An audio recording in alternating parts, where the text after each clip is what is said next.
네, 그러면 좀 시작을 할까요? 네. 다행히도 뭐 큰 피해 없이 태풍이 지나가서 정말 다행이고요. 네, 특히나 서울에서 발제를 준비해 주시려고 오셨는데 오는 길에 또 익산역에서 열차가 중단되는 바람에 또 다음 열차를 또 타고 오시느라고 애쓰셨습니다, 두 분. 무사히 광주에 도착하셔서 다행입니다. 네, 토론회를 시작해 보겠습니다. 금융위기 계층을 위한 금융복지 지원 확대 방안 마련 정책 토론에 참석해 주신 여러분들 고맙습니다.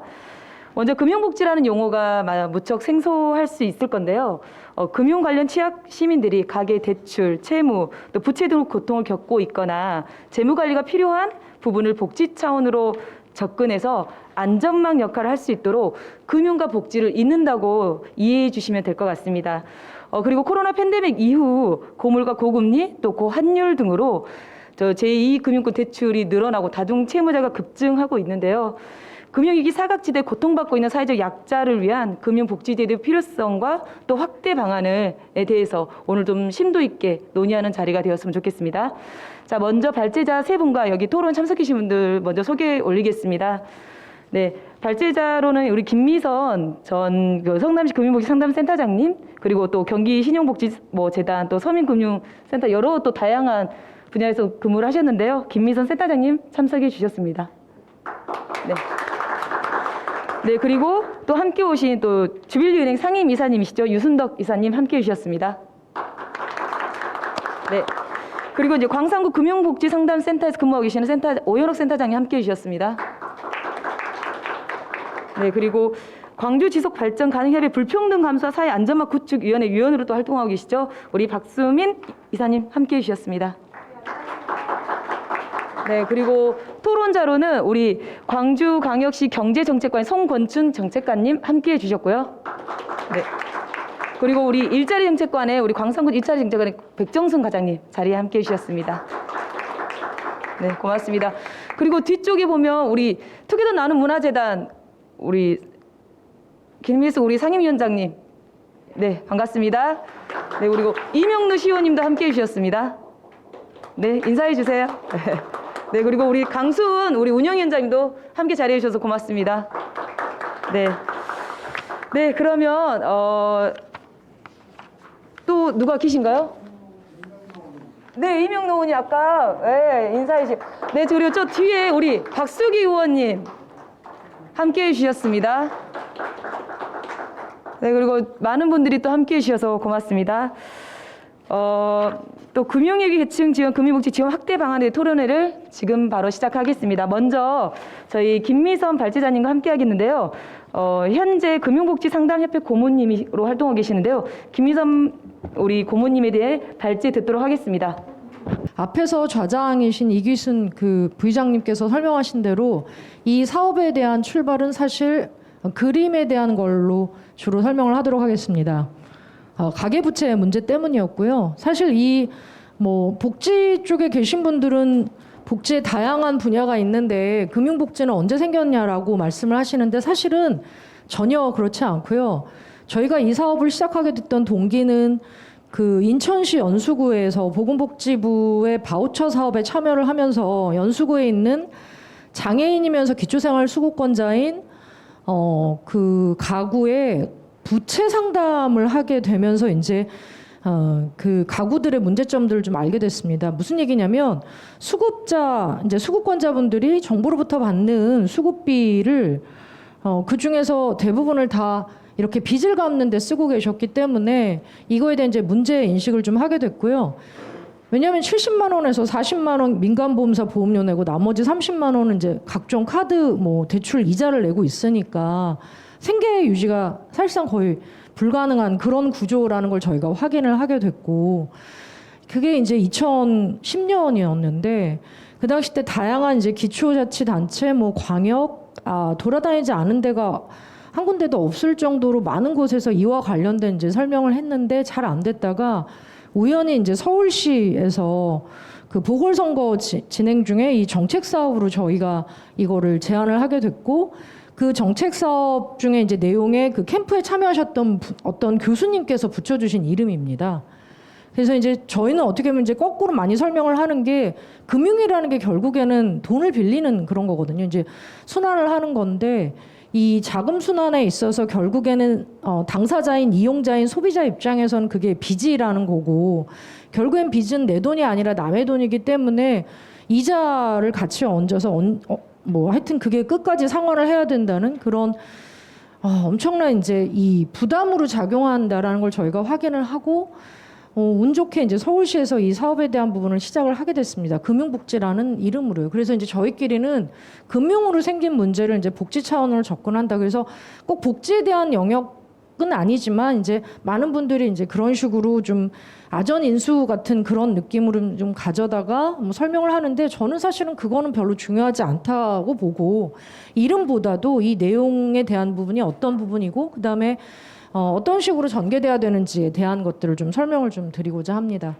2010년도부터 사실상 이 사업을 이제 추진을 하게 됐는데 서울센터가 사실 2013년도 5월에 조례 제정을 해서 지금까지 왔으니까 내년이면 딱 만 10년이 되는 거고요. 그 당시 때 가계부채가 1,000조가 안 됐습니다. 저희가 그때 프리젠테이션 그 제안서 만들 때 900조, 800조 약간 이랬는데 약 10년 만에 거의 2배 이상으로 불어난 상황이고요. 그리고 뒤에 이제 제 자료나 이런 부분들 좀 참고를 하시면 좋을 것 같은데 제가 급하게 오는 바람에 제 자료를 가지고 오지는 않았는데 뒤에서 보시면 아시겠지만 이게 비단 뭐 제가 아까 앞에서 사례는 기초생활수급권자라고 얘기를 했지만 실제로 지금 현재 가계부채는 취약계층을 넘어서 평범한 서민 그다음에 중산층의 가계마저도 위협을 하고 있는 실정입니다. 제가 주로 이제 이와 관련된 상담사 교육 과정에 있을 때는 그 출연한 배경에 대해서 매우 자세하게 얘기를 하는데 여기서는 그냥 매우 간략하게만 설명을 드리면 우리나라 같은 경우 사실은 그 세계화로 인한 그 이후에 발생했던 IMF라는 이제 경제 위기로 인해서 금융시장이 개방이 되면서 이건 제가 다시 좀 설명을 좀 드릴게요. 가계가 이런 식으로 필요하지 않은 금융상품을 가입하게 되면서 적자 구조에 처하면서 사실 이제 빚 문제하고 목도하게 됐죠.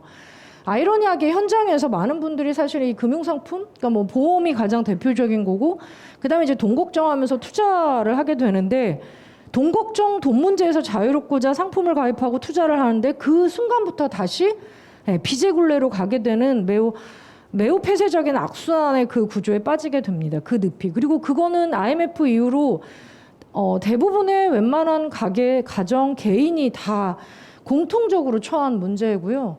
그러다 보니 사실상 이렇게 재무의 불안정성이라는 문제에 직면하게 됐습니다. 여기서 이제 보시는 것처럼 아까 말씀드렸다시피 뭐 매달 보험료를 내든 아니면 펀드에 가입해서 매달 펀드를 내든 간에 들어오는 소득은 일정할 뿐만 아니라 제가 막 페이지를 앞에서 막 넘겼는데 앞에 보시면 여기 보시면 이제 인당 생산성이 정체되었다는 걸 이제 봅니다. 이거는 한국만의 얘기가 아니라 사실은 이제 주요 선진 국가에서 먼저 발생된 일이죠.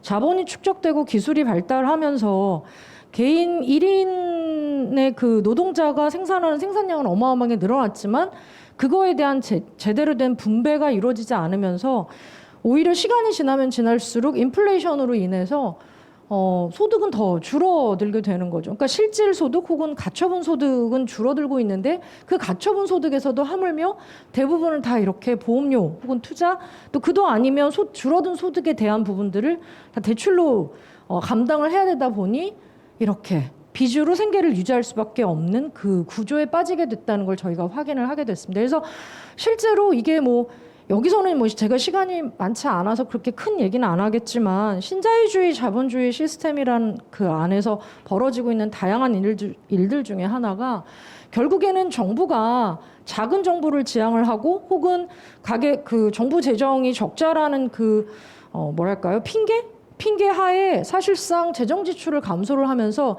그 재정 지출로 인해서 가계 혹은 가구 개인을 이제 지탱을 해야 될 부분들을 개인들이 이런 식으로 스스로가 뭔가 투기적 금융상품 뭐 요즘에도 뭐 작년에 한참 했었잖아요. 영끌 뭐 B2 그래서 이제 지금 현재 가계부채가 거의 언제 터질지 모르는 시한폭탄처럼 된 상황에서 이 문제를 어떻게 해결할지에 대한 게 첨예의 관심사가 됐는데 사실 이거는 뭐 어제 오늘 그만의 일이 아니라는 걸 이제 말씀을 좀 드리려고 하고요. 이제 그런 식으로 개인에게 다 전가를 했죠.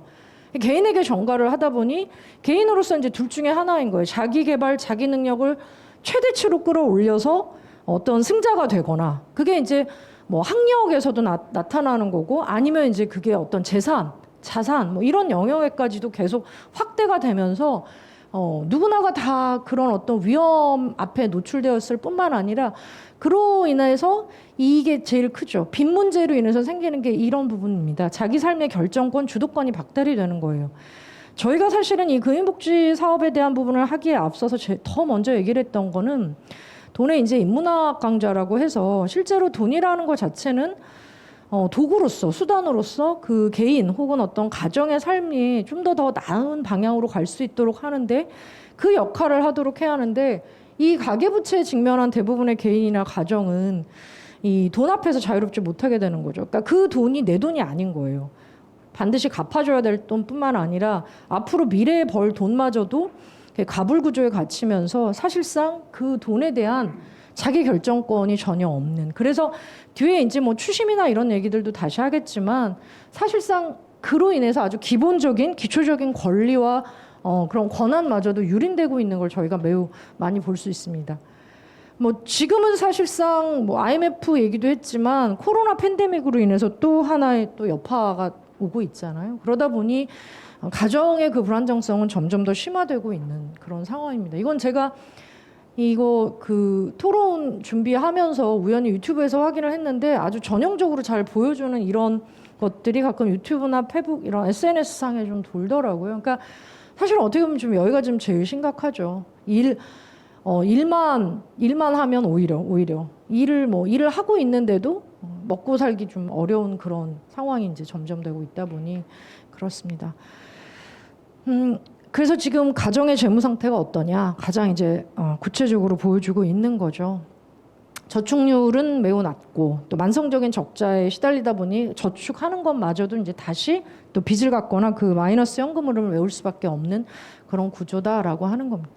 이거는 이제 우리나라 그 전체 가구 분위에 대한 얘기인데, 이게 사실 숫자가 이제 맨 위에 있는 게 가장 최근인데, 보시는 것처럼 아까도 제가 말씀드렸지만 사실 센터에서 주로 상담하거나 단체에서 주로 이제 대상으로 하는 건 이쪽이지만, 하위 20%라고 하는 우리 사회에서 이제 취약계층인데, 실제로 보면 중산층 혹은 상위 20%에서도 이 가계부채에 대한 문제는 심각하다. 그리고 2008년도 글로벌 금융위기 미국에서 촉발됐던 사실 글로벌 금융위기라고 좀 표현을 그렇게 좀 애들로 표현하는 건데, 사실 은행 도산한 거고요. 은행 파산한 거를 결국에 이제 정부가 국가 재정을 투입을 해서 그 은행 도산한 거 더 도산하지 않도록 이제 막아준 건데, 어쨌든 그걸 촉발했을 때도 결국엔 도미노처럼 넘어갔던 거는 저 중산층들이 가지고 있는 이 부채 문제도 어느 정도 이제 트리거 역할을 한 게 아닌가라고 지금에 와서는 좀 분석을 하고 있습니다.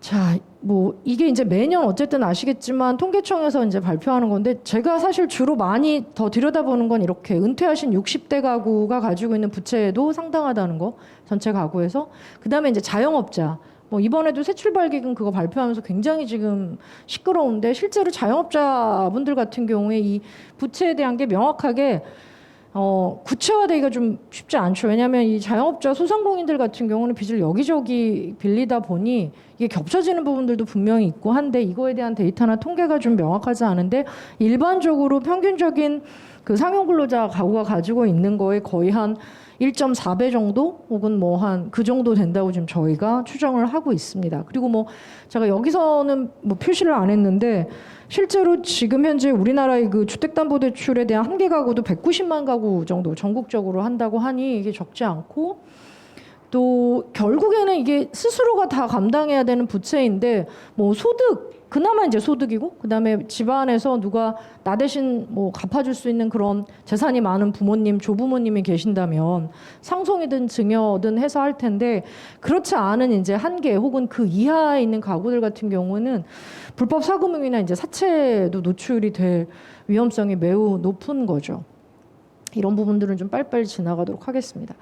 자, 그래서 개인과 가구가 가지고 있는 그 부채의 성격도 매우 좋지 않을 뿐만 아니라, 이 악성화라고 이제 보통 표현을 하는데, 이게 이제 빚이 줄어드는 거는 괜찮은데 기존의 빚의 이자를 갚기 위해서 더 높은 금리, 그러니까 일반적으로 이제 저축은행 아니면 대부업, 캐피탈, 카드사 이런 데 새로운 신규 빚을, 그러니까 더 안 좋은 빚인 거죠. 비용이 더 많이 들어가야 되는 거니까 그 빚을 새롭게 일으켜서 기존 빚을 갚을 수밖에 없는.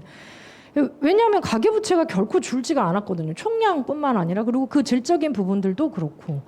그리고 이제 그 제도 자체가 저희가 일반적으로 지금 센터가 그 채무에 대한 문제를 종결하거나 해결하기 위해서 이제 제일 많이 접근하는 게 공적 그 조정제도인 회생 아니면 이제 파산이고, 사적 채무 조정에 대한 부분은 신용회복위원회 워크아웃 제도라는 게 있는데, 뭐 제가 뒤에 가서 다시 말씀드리긴 하겠지만 이 워크아웃이나 회생 같은 경우 회생이 거의 3년 아니면 이제 지방 같은 경우는 여전히 5년이 많은 걸로 아는데, 생계를 할 수 있는 최소한의 소득을 제외하고 나머지는 다 상환을 해야 되는 거거든요. 그러다 보니 그거를 36개월에서 60개월 가까이를 빚상환을 하는데, 실제로 미국의 예전에 글로벌 금융위기 때 어느 연방정부에서 냈던 페이퍼에 의하면 그 보고서에서 저축, 보험, 대출 상환, 그게 뭐가 됐든지 간에 만 3년을 넘어서 상환을 해서 그 상품의 만기까지 가기가 매우 어렵다라는 페이퍼가 나와 있습니다. 그 법원에서 작성했던 걸로 기억을 하는데, 그러니까 그만큼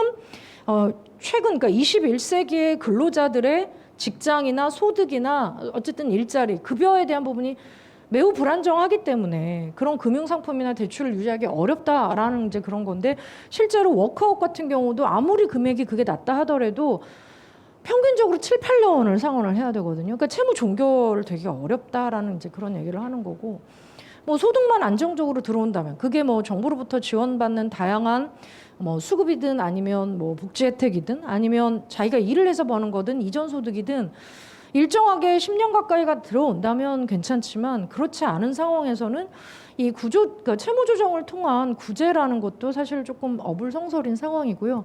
그다음에 그 과정 자체가 굉장히 뒤에 이제 중산층에 대한 얘기도 좀 나오지만 프라이버시를 침해하는 그런 부분들이 여전히 있습니다. 그리고 이 채무라는 거는 역사가 굉장히 오래됐습니다. 5,000년 정도 됐고, 우리가 일반적으로 법원에서 하고 있는 그 채무 조정 제도 대부분이 사실상 징벌적인, 그러니까 로마 시대 때 있었던 그런 거거든요.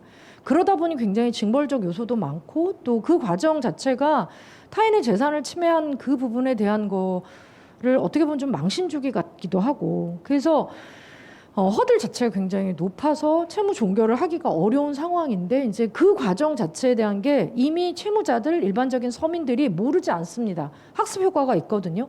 드라마든 영화든 또 뉴스에서 또 다양한 미디어나 이런 데를 통해서 이제 계속해서 나타나고 있기 때문에 어떻게 해서든지 스스로 이 문제를 해결하고자 하다 보니 빚이 악성화, 즉 줄지 않고 계속해서 늘어나는 거고, 또 한편으로는 그 과정 자체가 굉장히 무기력한 거죠.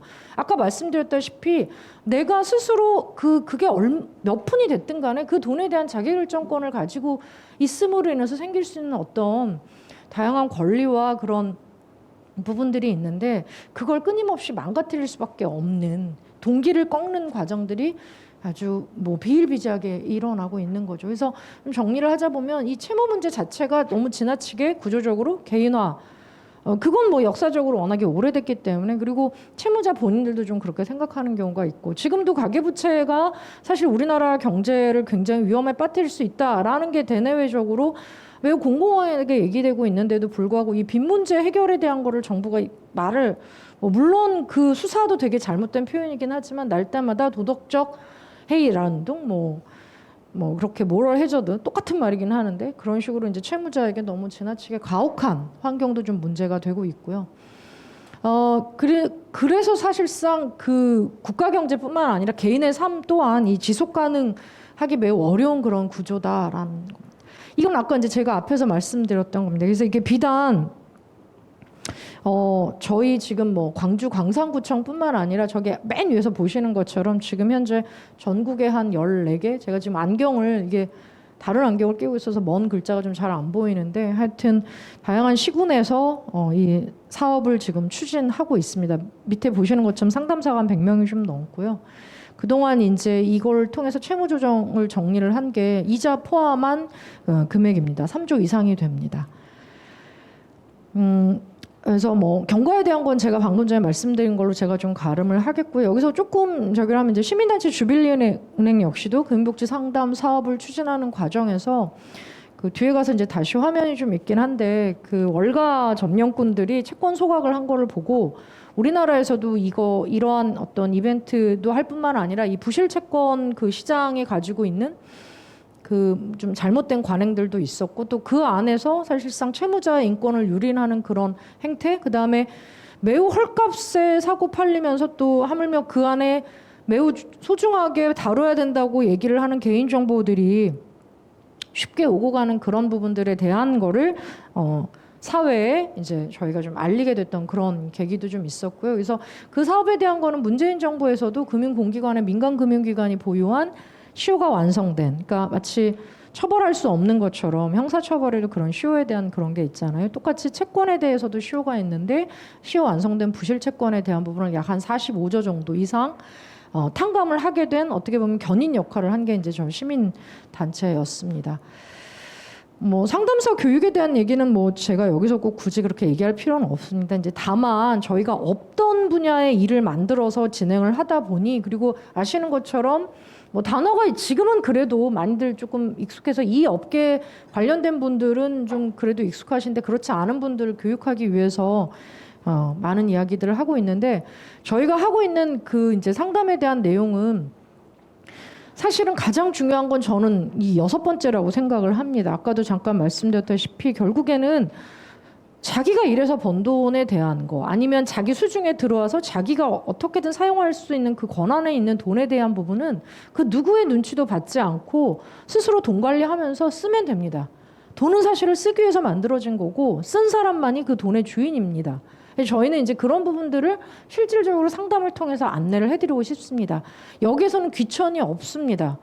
간혹 저희가 여기 공무원분들도 계셔가지고 제가 이런 얘기하면 좀 그러는데, 이 수급비를 준다라는 그 명목으로 감나라 배나라 하는데, 간단한 에피소드 하나만 말씀을 드리면, 제가 그 초창기에 상담했던 어떤 분 같은 경우 이제 탈노숙하신 아버님이 이제 수급비를 받으면 이제 좀 좋지 않은 데를 가니까 이제 간섭을 하고 싶어서 저희와 같은 상담사를 불러서 이제 그런 뭐 어떤 이제 뭐랄까 객관적인 컨설팅을 원하셨던 것 같아요. 근데 제가 그때 드렸던 말씀은 아버님이 얼마든지 하고 싶은 거 쓰셔도 된다.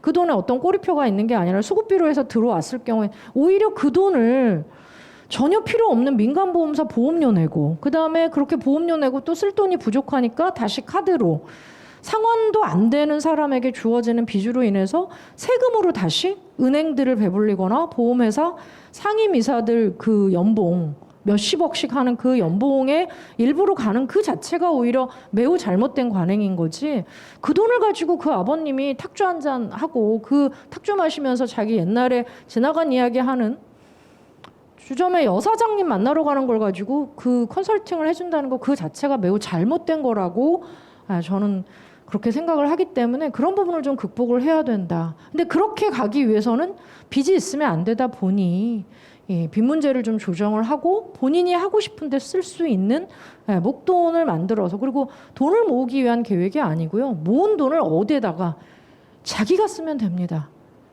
한 번뿐인 삶이기 때문에, 그리고 이 시간 이 순간이 가장 젊고 가장 건강하고, 어제도 뭐 태풍 와서 그나마도 좀 많이 사상자가 없던데 언제 죽을지 어떻게 압니까? 날 받아놓고 사는 것도 아닌데. 그래서 각자 그냥 본인이 쓰고 싶은데 쓰도록 하는 그런 저축계획을 하자라는 게 어떻게 보면 저희 이제 핵심적인 내용인데, 여기까지 가는 게 너무 어렵다 보니 그 중간 과정에서 이제 빚이 너무 재산보다 더 많은 빚이면 파산이나 회생, 혹은 이제 신용회복에는 워크아웃, 아니면 좀 이따 이제 주빌리 이사님께서 말씀하신 거는 직접 이제 채무 조정을 통해서 채무 종결을 해드리고, 그러고도 스스로가 뭔가 생계를 유지하기 어렵다. 그럼 이제 다양한 복지 서비스를 전달하고자 하는 게 저희 상담 사업의 내용입니다.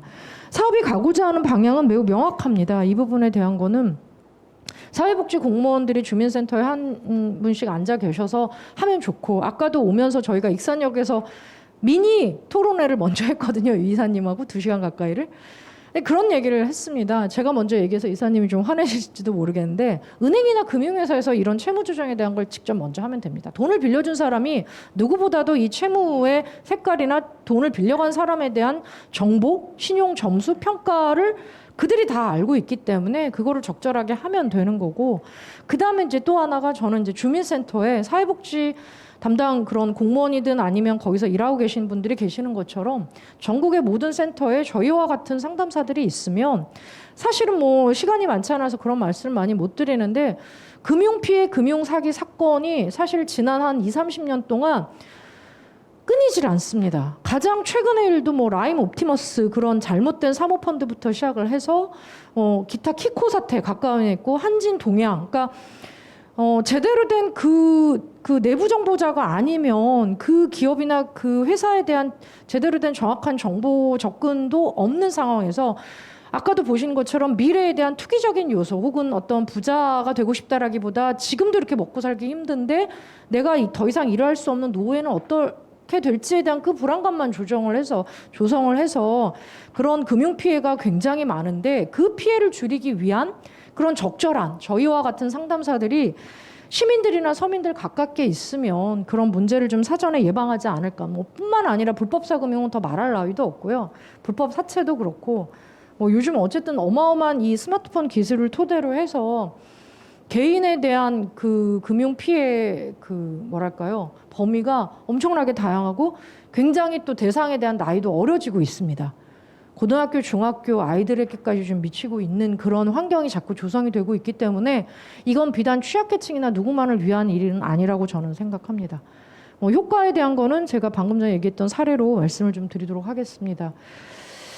이런 건 이제 철학적인 부분이고, 그래서 저희가 하는 일에 대한 걸 조금 더 제가 몇 시까지 할 수 있는지에 대한 얘기를 아까 막 사진 찍고 그래서 시간을 어떻게 조금만 더 하면, 저희가 하는 일 자체에 대한 거는 다른 게 아닙니다. 없던 일을 하다 보니까 제가 막 이런 얘기들도 많이 하는데, 그 신자유주의가 가장 나쁜 게 뭐냐면 연대를 깨버렸습니다. 공동체 의식을 깨버렸고요. 그래서 그 모든 삶에서 오는 그 문제를 그냥 개인이 승자독식 차원에서 네가 능력껏, 그리고 하물며 그거가 공정하다라는 잘못된 프레임을 하면서 사실 그 게임에서 모두 잃게 되면 더 이상 다시 제대로 된 삶으로 들어가지 못하는 그런 저희가 됐는데, 저희가 하는 일은 다른 게 아닙니다. 그러니까 이웃이 가지고 있는 그런 고통이나 어려움에 대한 거를 무관심하지 않고 내 문제로 같이 껴안는 게 결국에는 그게 내 삶도 함께 보듬어지고 내 삶의 미래도 함께 가는 게 아닌가라는 이제 그런 차원에서 한 거고요. 그래서 저희가 하는 일이 결국엔 누군가의 개입이죠. 저 이번에 이 영화 너무 멋있게 봐서 딱 한 장면만 생각이 나더라고요. 이순신 장군한테 그 외놈 포로가 그 질문하는 거, 이 싸움의 그 명목이 뭐냐? 라고 하는데 이제 의와 불이라고 하는데, 의로움이라는 게 결국에는 그 이웃을 돌보는 게 아닌가라고 이제 저는 좀 생각을 해서 준비를 해봤고요. 뭐 동양에 대한 부분들은 제가 뭐 아까 이제 말씀드린 걸로 조금 좀 가려고 하고, 이거는 사실 줄어들기가 어려운 사업인 것 같아서 저는 개인적으로 좀 많이 안타깝습니다. 주빌리는 아까 제가 말씀드렸던 그런 시민단체고요. 150억 원의 빚을 이제 탕감을 하기 위해서 만들어졌고, 결국에는 그 당시 때 이제 공적 자금 투입해서 탕감해 준 건데, 무슨 글로벌 금융위기라고 해서 뭐 엄청나게 복잡하고 까다롭고 어려운 것처럼 얘기를 하지만 실질적으로는 저런 일이었다라고 말씀을 좀 드리고요. 이걸 보고 한국에서도 똑같이 이제 빚탕감을 하기 위해서 갔습니다. 제가 뭐 주어진 시간이 많지 않으니까 이런 부분들은 뭐 그냥 뉴스나 구글 같은 것을 좀 찾아보시면 되고요. 아까도 말씀드렸다시피 저희가 하고자 했던 거는 이것 때문에 아이고 넘어갔다. 이것 때문에 그렇습니다. 성격이 급해서요. 이게 상환하지 못하고 연체가 시작된 채권에 대한 그 부분에 대한 거를 최초로 돈을 빌려준 은행이나 금융회사에서 이거를 책임을 지고 이 문제를 해결하고 채무를 종결하기 위해서 노력을 하는 게 아니라 매우 쉽게 대부업체 사고 파는 이제 그런 구조 속에서 계속해서 주인이 바뀝니다. 내가 돈을 빌린 당사자는 원래 옛날에 한빛은행 뭐 이런 조은행 이런 데였는데 과정에서 계속해서 대부업체는 바뀌고, 그 과정에서 이제 새로 바뀐 주인은 돈을 빌려준 사람으로서의 그런 책임감이 아니라 돈을 회수하겠다는, 거기서 이득을 남기겠다는 오로지 이제 그런 목적으로 접근을 하다 보니 우리가 이제 그냥 좀 잊어버릴만 하면 나타나는 그런 가족의, 요즘엔 집단적으로 다 극단적인 선택을 해서 훨씬 더 사회적으로 많이 사람들에게 이제 나타나고 있는데, 이런 걸로 인한 어떤 그 공적 비용 역시도 또 추가로 들어가야 되다 보니 이제 이런 세금들에 대한 부분을 좀 잘 써야 되지 않느냐라고 했던 거고, 그래서 시민단체 여기 이사님 계신데 죄송합니다. 제가 이거를 지금 바꾸지도 못하고 계속 들고 다니는데, 어쨌든 주요한 거는 이자 포함한 채권의 그 8천억 정도 되는 걸 다양한 분들이 기부도 해주시고 또 이렇게 모금도 해주시고 해서 저희가 약 한 4억 정도 되는 돈을 이제 8천억, 그래서 약 한 5만 명 정도의 채무자의 빚을 이제 종결을 하게 됐고, 아까 이제 얘기했던 문재인 정부에서도 약 한 45조 원 정도 되는 부분들을 소각을 했다 말씀을 좀 드리려고요. 사실 이거는 역사는 좀 반복이 되는 것 같습니다. 또다시 이제 지금 환율이 한 1,400원 가까이 육박을 하고 있어서 제2의 IMF 얘기를 하고 있는데, 그 당시 때 분명히 IMF 역시도 은행들의 잘못된 그 스스로 감당하기 어려운 그런 차입을 통해서 파산을 했던 거고, 그리고 그 문제를 해결하기 위해서 국민들은 돌반지 내서 자기 예금 통장 같은 거 깨서 국가빚이라고 해서 갚아주려고 달려들었고, 뿐만 아니라 기업들은 이제 그 기업들의 대차대조표를, 재무제표를 깨끗하게 해야지 IMF로부터 또다시 이제 새로운 그런 차관이나 아니면 도입할 수 있다 보니 구조조정 시켜서 대량으로 해고시켰고, 경기가 워낙에 나쁘다 보니 이제 물가에 대한 부분들도 상당히 인위적으로 좀 올렸잖아요. 그래서 개인들이나 가정은 그걸로 인해서 감당해야 될 것들이 굉장히 많았습니다. 이 부분 얘기하고 이제 거의 가름하면 될 것 같은데요. 많은 분들이 신용회복위원회가 기존에 있다 보니 신용회복위원회와 금융복지상담센터의 이제 차별점에 대한 부분들을 제일 많이 의구심을 하시는데, 사실 신용회복위원회 이제 요즘에는 저희가 이제 그간의 금융복지 상담 사업, 그 다음에 주빌리 관련된 시민단체 이런 데서 많이 신용회복위원회 다양한 잘못된 관행에 대한 부분들을 계속 지적을 하면서 개선이 되긴 했지만, 그냥 가장 큰 차이점 중 저는 그렇게 생각합니다. 신용회복위원회는 어쨌든 간에 전국 조직이고요. 반면에 금융복지상담센터는 아까도 보시는 것처럼 대부분 다 그 기초자치에 있는 이제 조례를 기반으로 해서 예산을 배정을 받고 사업을 추진을 합니다. 그러다 보니 아무래도 지역이 가지고 있는 지역의 문제, 혹은 그 채무자들, 혹은 또 그 외의 기타 복지 서비스나 이런 거에 대한 그 지역만의 어떤 특색이나 이런 것들이 훨씬 더 특화된 게 분명히 있고요. 예를 들어서 전남 같은 경우는 도서 지역이 되게 많잖아요. 그러니까 그런 어떤 특색을 맞춰서 또 센터가 그거에 또 대응을 하면서 상담을 진행을 하기도 하고, 또 채무자분들에게 상담 서비스를 전달을 하기 위해서 다양한 이제 접근 방법을 이제 유도를 하는데, 신용회복위원회는 아무래도 그 출연 자체가 채권자인 은행에서부터 출발을 했다 보니 여전히 이제 채무 조정을 하는 데 있어서도 지금은 많이 균형을 찾아가고는 있다고는 하지만, 그럼에도 불구하고 좀 채권사 좀 시각과 또 그들의 관점에서 좀 자유롭지 않은 것 또한 사실이고요.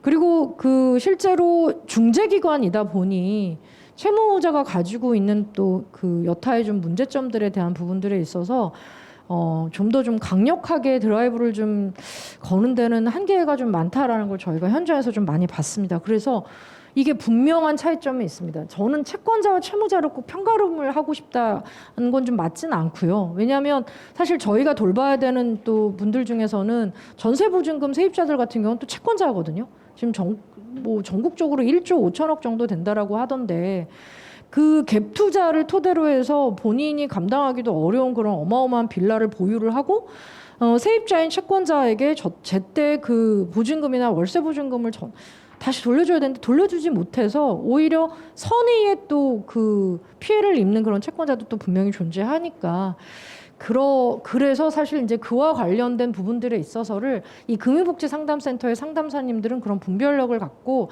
이 사업과 빚 문제를 좀 접근을 해야 되는 게 아닌가라고 생각을 합니다. 마지막으로 제가 했던 이야기들 조금 좀 가름을 하면, 그렇습니다. 이게 뭐 시간이 너무 많지 않아서 구조적이고 환경적인 부분에 대한 걸 제가 얘기를 좀 많이 못한 게 조금 아쉽습니다. 분명히 지금 현재 우리 사회에 지금 개인들이 가지고 있는 빚은 아까도 제가 말씀드렸다시피 구조적으로 환경적으로 만들어진 게 분명합니다. IMF 이후에 금융상품과 대출상품을 뭐랄까요, 판다라는 표현은 좀 그렇지만 어쨌든 대출을 일으킬 수 있는 대상자가 기업에서 개인으로 바뀌면서 상환 능력에 대한 부분을 명확하게 다 들여다보지 않은 상태로 대출을 무분별하게 해준 부분이 분명하고요. 또 스스로 일할 수 없는 그런 구조에서 이거를 감당하기 어려운 구조와 환경을 만들어 놓고 이제는 네가 빌린 돈이니까 네가 알아서 갚으라고 모른 척하는 부분이야말로 정말 굉장히 약탈적입니다. 그렇기 때문에 정부와 그다음에 이런 지방 정부가 모른 척하면 안 되는 사업이 분명하고요. 그래서 개인의 빚 문제이지만 아까도 말씀드렸다시피 우리 사회, 우리 국가의 지속 가능성을 위해서도 반드시 이거는 기초뿐만 아니라 광역 단위에서도 추진해야 되는 사업이라고 생각을 합니다. 지금 제가 다 말하지 못한 부분은 좀 이따 토론이나 질문을 통해서 보충하도록 하겠습니다. 감사합니다. 네. 네, 고맙습니다. 네, 주어진 시간은 20분인데 한 30분 가까이 해주셨습니다. 네, 고맙습니다. 네, 시간이 뭐 1박 2일 동안 이야기를 해도 부족할 거라고 생각합니다. 어쨌든 저희 김미선 우리 발제자님께서는 국민복지 사업이 나오게 된 배경과 또 그 금융 과잉에 따른 부작용에 대해서 또 자세히 말씀해 주셨습니다. 다음 발제로는 우리 광산구 금융복지 상담센터 오현옥 센터장님께서 함께 해주시겠습니다.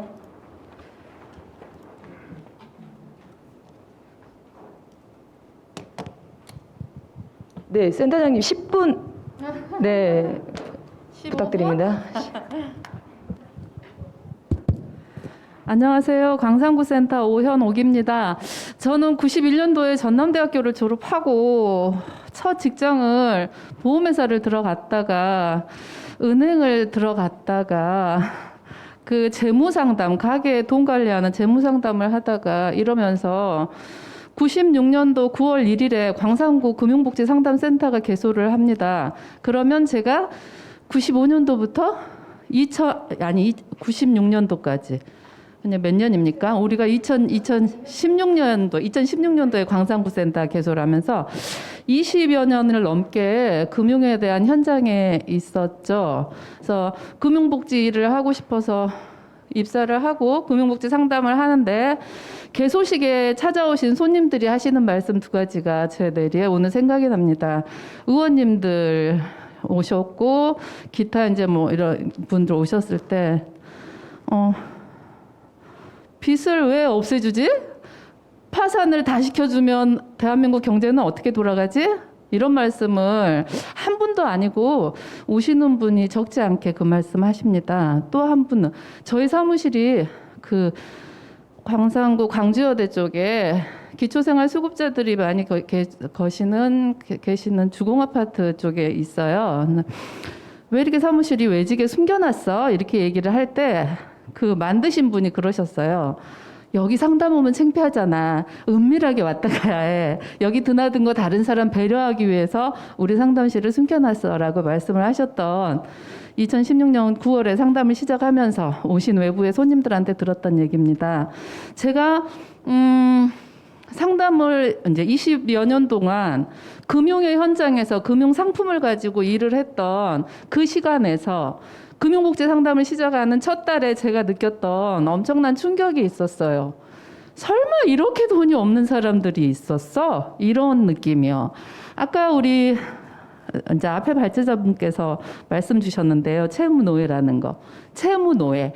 이게 저희한테 굉장히 낯선 단어입니다. 설마 그렇게 돈이 없는 사람이 어떻게 있어? 제가 실무로 금융복지 상담을 하면서 이렇게까지 인간의 삶의 질이 낮은 수준에이신 분들이 적지 않다니 그래서 굉장히 놀랐던 처음 계속 때의 시간이 느낌이 떠오릅니다. 저는 오늘 그동안 만 6년이 지난 시간 동안에 광산구에서 상담했던 상담의 이야기들을 하려고 합니다. 앞서 30분 동안은 구조와 환경과 자본주의가 갖고 있는 어떤 큰 흐름들을 공감했다면 저는 지금 15분이 될지 모르는데 한 사람 한 사람의 삶의 이야기를 공감해 보고자 합니다.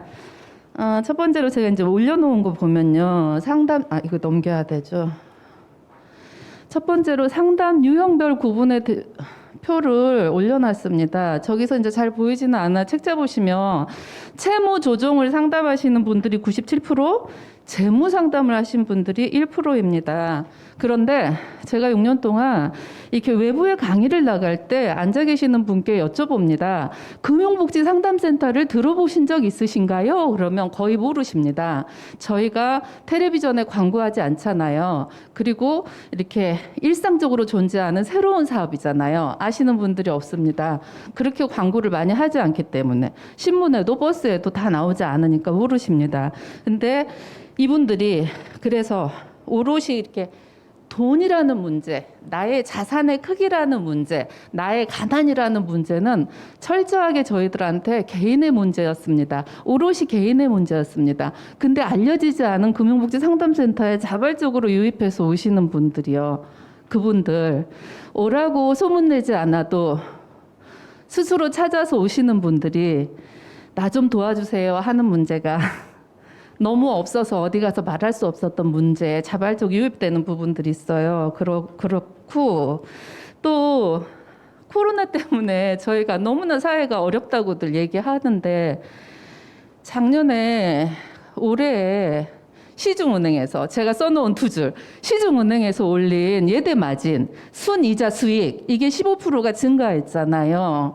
모두가 죽겠다고 하는 와중에 부채가 폭발적으로 늘어났으니까 거기서 예대 마진이 증가했잖아요. 그리고 금리가 급격하게 오르니까 똑같이 나가도 오르는 이자를 은행들은 수익을 벌고 있잖아요. 근데 그 와중에 자영업자들 너무 안타까운 사례들이 많은 부분들이잖아요. 그런 거.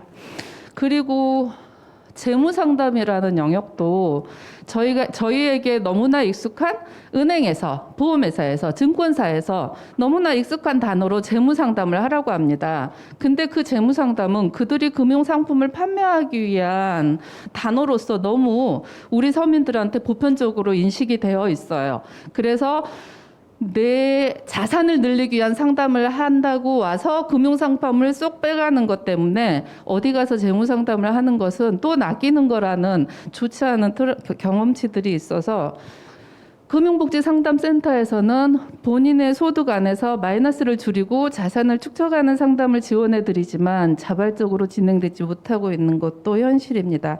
그래서 저는 이야기합니다. 금융소비자 중심의 재무상담 영역이 긴 호흡으로 새롭게 확장되어야 될 책임이 우리에게 있다라고 말씀드립니다. 두 번째, 채무조정 현황을 페이지 넘겨주시면요. 저 너무 떨리는 거 있죠? 너무 어려우신 분들이 많이 계시나 너무 떨립니다. 감사합니다, 주무관님. 마스크를 벗어도 된다고 써 있어서 벗어보겠습니다. 채무조정 현황에서 보면 지금 파산면책과 개인회생에 대한 비중이 80%를 넘어가죠. 채무조정 현황에서. 그래서 얼른 이 표를 보시면 금융복지상담센터는 파산하고 회생을 무료로 해주는 곳인가 보다라고 이해를 하세요. 그러면 파산하고 회생은 법무사 가서 변호사한테 할 수 있는데 왜 이걸 공공에서 운영해야 할까나라고 생각을 하시거든요. 근데 그런 차원으로 보시지 않아야 되는 부분이 실제로 저희가 상담을 진행하다 보면 우리 채무자분들이 연체에 대해서 너무 과도한 죄의식을 가지고 계시고요. 너무 과도한 공포감을 가지고 계시고요. 파산 면책을 하면 마치 사회적 실패자인 거라는 두려움을 갖고 계세요. 법이 주는 법률의 복지임이 분명한데도 불구하고 본인의 삶을 위해서 지금 파산 면책을 하실 수 있음에도 불구하고 왜 거절을 하십니까? 라고 물을 때 나는 그렇게 불량한 사람이 아닙니다. 내가 지은 빚은 내가 갚겠습니다. 이렇게 얘기하시는 게 우리 서민들이 갖고 있는 파산, 회생 이런 거에 대한 거부감이거든요. 이런 거부감들은 금융복지상담센터가 알려주지 않으면 쭉 그대로 갈 겁니다. 쭉 그대로 가는 동안에 서민들은 본인이 의식주에 지불해야 되는 기본 생활비를 가장 먼저 채무 상환에 쓰고 있습니다. 신용회복위원회에서 운영하고 있는 워크아웃이라는 제도는 기초생활수급비를 받아서 실제로 빚을 상환하고 있는 금액이 적지 않습니다. 수급비 50만 원을 받아서 5만 원, 10만 원, 15만 원을 신용회복위원회 우리 시의 채무힐링센터 지원 와서 상담해주고 있는 조직의 일부죠. 그거를 상환하고 계세요. 그 비율이 몇 프로나 되고 얼마나 되는지 자료가 필요하다고 제가 요청을 드렸는데 아직 받지 못한 부분도 있습니다. 이제 이게 채무 조정에 대한 부분에서 말씀드리고요. 다음은 추심 없는 채무 조정. 이거 데이터 보시면 여기는 저희가 광산구 센터에서 광산구민만 상담을 진행을 해왔었는데 여기 데이터는 전체적으로 다 받고 있어요. 왜냐하면 이 상담은 써있다시피 한국자산관리공사, 캠코, 국민행복기금 여기서 시행하는 채무조정제도입니다. 이거는 광산구민만 저희가 상담을 드리면 캠코 이 제도를 동구, 서구, 남구, 북구분들은 이용할 수가 없으셔서 저희가 이거는 광주 전역을 상담을 했어요. 근데 이 채무조정제도 역시도 한 사람이 하나의 채무만 있으신 경우에는 도움이 될 수 있는데 대체적으로 채무가 있으신 분들은 한 군데가 아니라 다중 채무를 갖고 계십니다. 다중 채무가 있으신 분들은 캠코에서 채무를 80%를 90%를 깎아줘도 고맙다고 선택을 하시는 경우가 있는데 전혀 그들에게는 실익이 없어요. 그래서 저희가 말씀드립니다. 여러 가지 채무를 갖고 있을 때 하나를 다 갚아도 본인의 신용에는 전혀 달라짐이 없는데 그럼에도 불구하고 90% 깎아주는 채무조정제도를 선택하시겠습니까? 그러면 안 하시겠죠. 모르기 때문에 불리한 선택을 하시겠죠. 그래서 그런 부분에 대한 부분을 상담해 주는 영역이 있습니다. 그리고 다음은 저희가 신규 상담, 재상담에 대한 구분을 해봤는데요. 한 번 와서 상담이 한 번만 진행이 되는 경우, 여러 번 진행이 되는 경우 했을 때 여러 번 진행되는 상담이 많습니다. 한 번 제공되는 상담보다는 재상담, 한 분이 5번에서 10번까지도 상담을 의뢰하시는 경우들 절대적으로 필요하고 합니다. 왜냐하면 이 반복되는 재상담을 통해서 채무 문제를 이렇게 알아서 이건 이렇게 하면 돼라고 머리로 알아서 해결되지 않습니다. 그 과정이 너무 복잡하고 어렵습니다. 그리고 채무자들은 일반적으로 채무가 없는 분에 비해서 체력이 엄청 약합니다. 그래서 그런 부분에서 함께 해드려야 되는 부분이 있기 때문에 마치 어린아이 공부시키듯이 정말 쉬운 언어로 정말 하나하나 다 알려드려야 되는 분들이 많으시죠. 그래서 재상담이 더 많고요. 한 번만 상담하고 안 오시는 분들이 있어요. 그분들은 왜냐하면 정서적으로 치유 받으셨다고 얘기해요.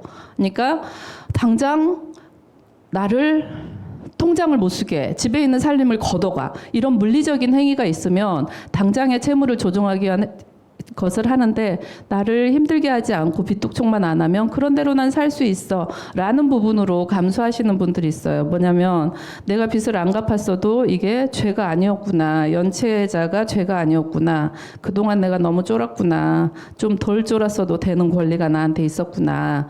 의식주를 위해서 먼저 내가 밥을 사 먹을 수도 있었는데 몰라서 빚을 먼저 갚았구나. 이런 것들을 알므로써도 본인이 갖고 있는 연체의 늪이나 채무에 대한 부담이 충분히 치유가 되셔서 다시 안 오시는 경우들이 있습니다. 그리고 그 다음 페이지 보시면 연령별, 성별 상담으로 보면요. 지금 이제 시에서 청년 드림은행 운행하고 있는데요. 39세까지가 대상이 되잖아요.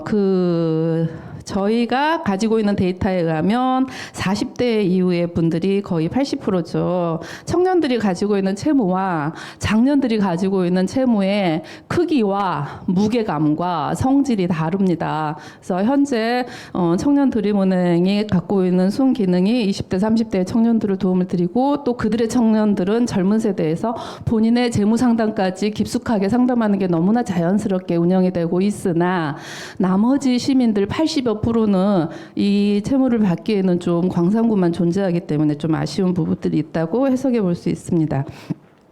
다음 페이지 보면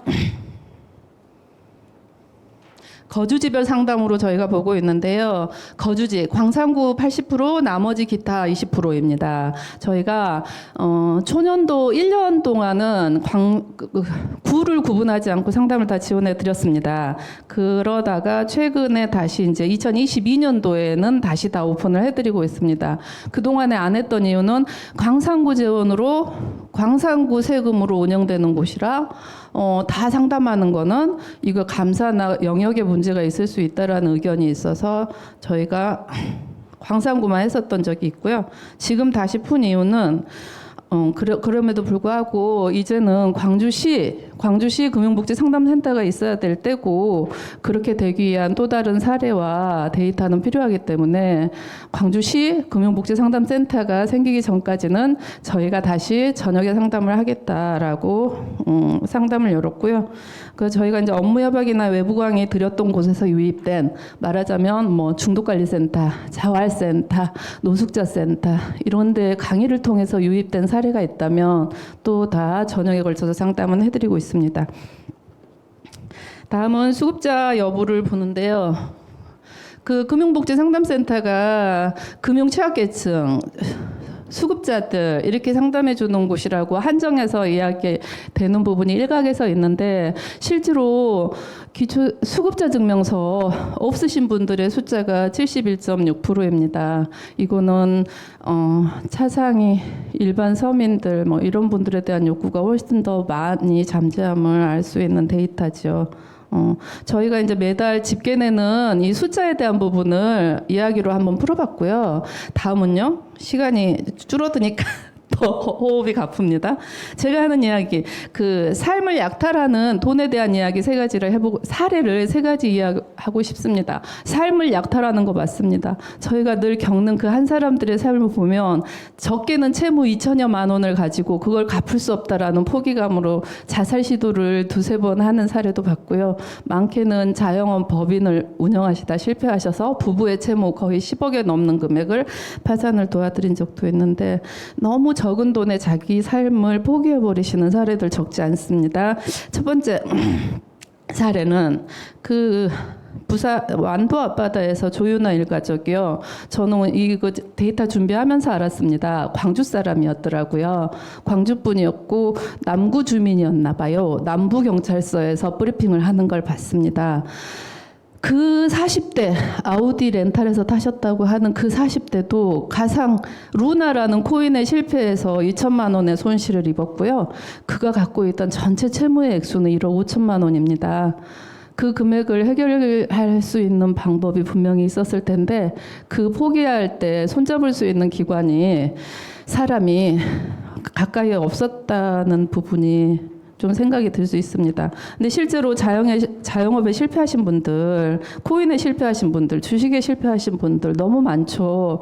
너무 많아요. 근데 그거를 개인들한테 다 해결하라고 할 수는 없어요. 그거에 대해서 괜찮아, 리셋하면 돼 라고 얘기해 줄 수 있어야 합니다. 근데 저희는 새로운 금융복지 상담센터 사업이기 때문에 그렇게 위기에 있는 분들에게 괜찮아, 리셋할 수 있어 라고 얘기해 줄 수 있는 곳이 너무 없어요. 시에서 공공의 힘으로 생겼어, 모두 가서 이용해, 이거 해주셔야 한다고 저는 생각합니다.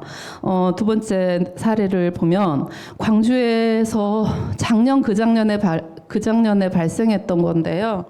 세금 대납, 카드깡, 사기 피해. 혹시 여기 앉아 계신 선생님들 중에 들어보셨나요? 이 뉴스?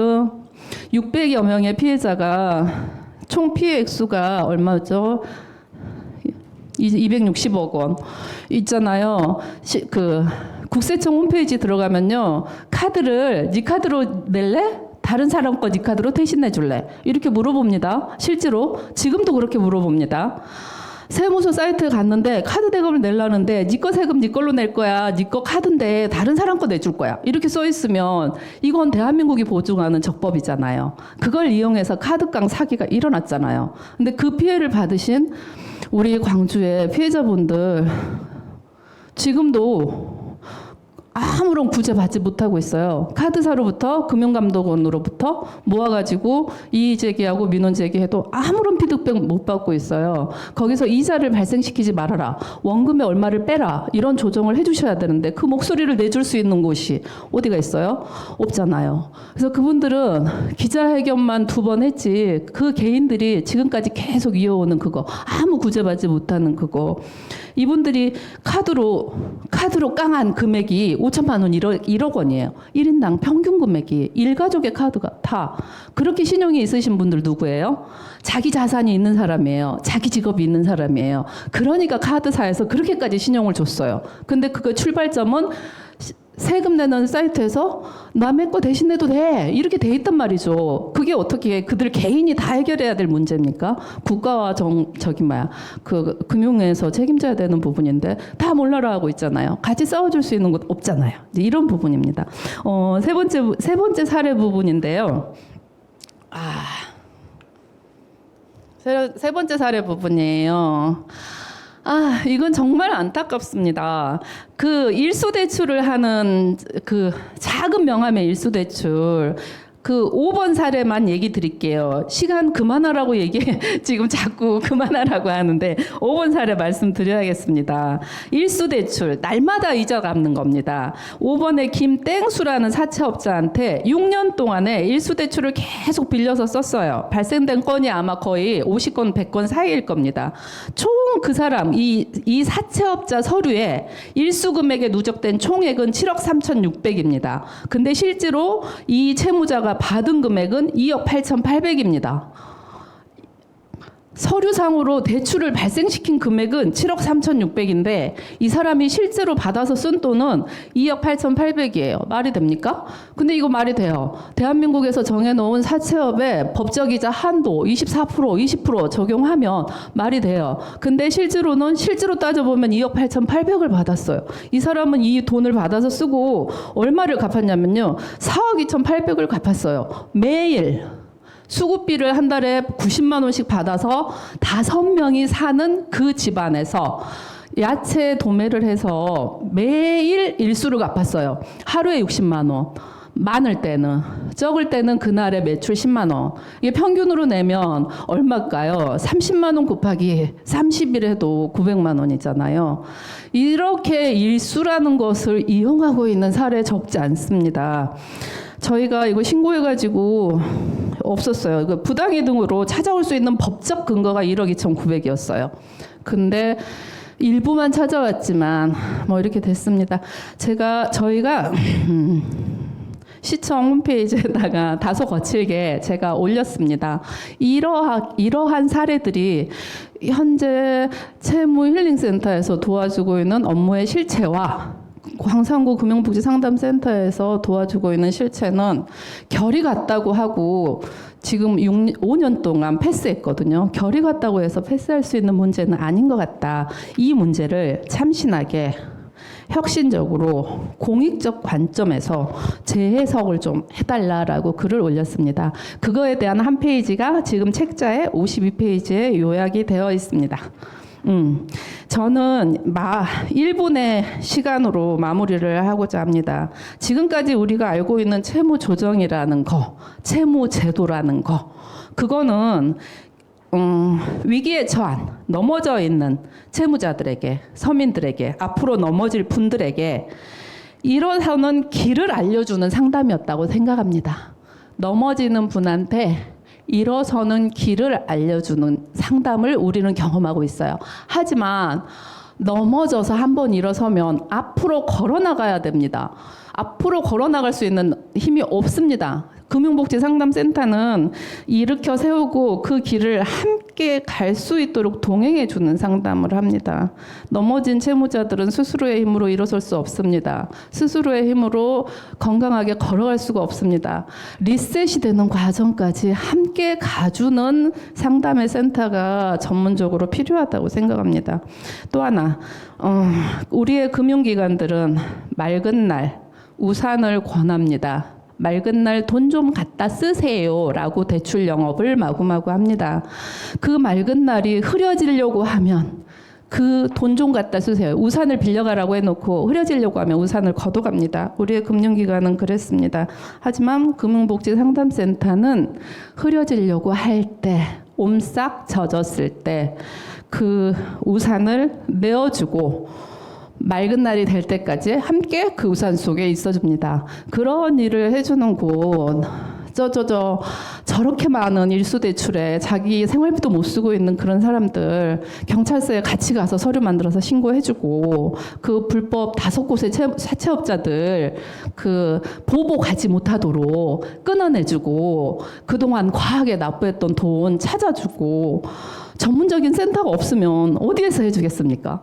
그래서 광산구가 지금 운영했던 6년의 시간을 저희가 광주시로 확장해서 얼마든지 할 용의를 갖고 작년에도 그 작년에도 말씀드렸었습니다. 이번 기회로 이제 더 빨라지겠죠? 반드시 되겠죠? 여기 계신 많은 분들의 적극적인 목소리가 모아지면 될 거라 생각합니다. 이상 마치겠습니다. 네. 네, 오연옥 센터장님 고맙습니다.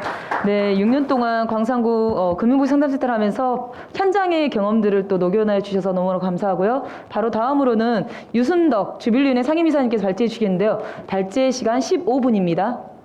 여기 다리가 좀 아, 네네네. 떨리셔서 그 유순덕 이사님 발제 시간 10분 정도 괜찮으신가요? 아, 네네. 네, 네, 부탁드리겠습니다. 아, 네, 안녕하셨어요. 저는 주빌리은행에서 지금도 상담하고 있는 금융복지상담사 유순덕입니다. 저는 오늘 주빌리은행의 상임이사로 이 자리에 온 것, 여기 불 좀 켜주시면 안 될까요? 안 보여요. 불 안 돼? 여기, 네네.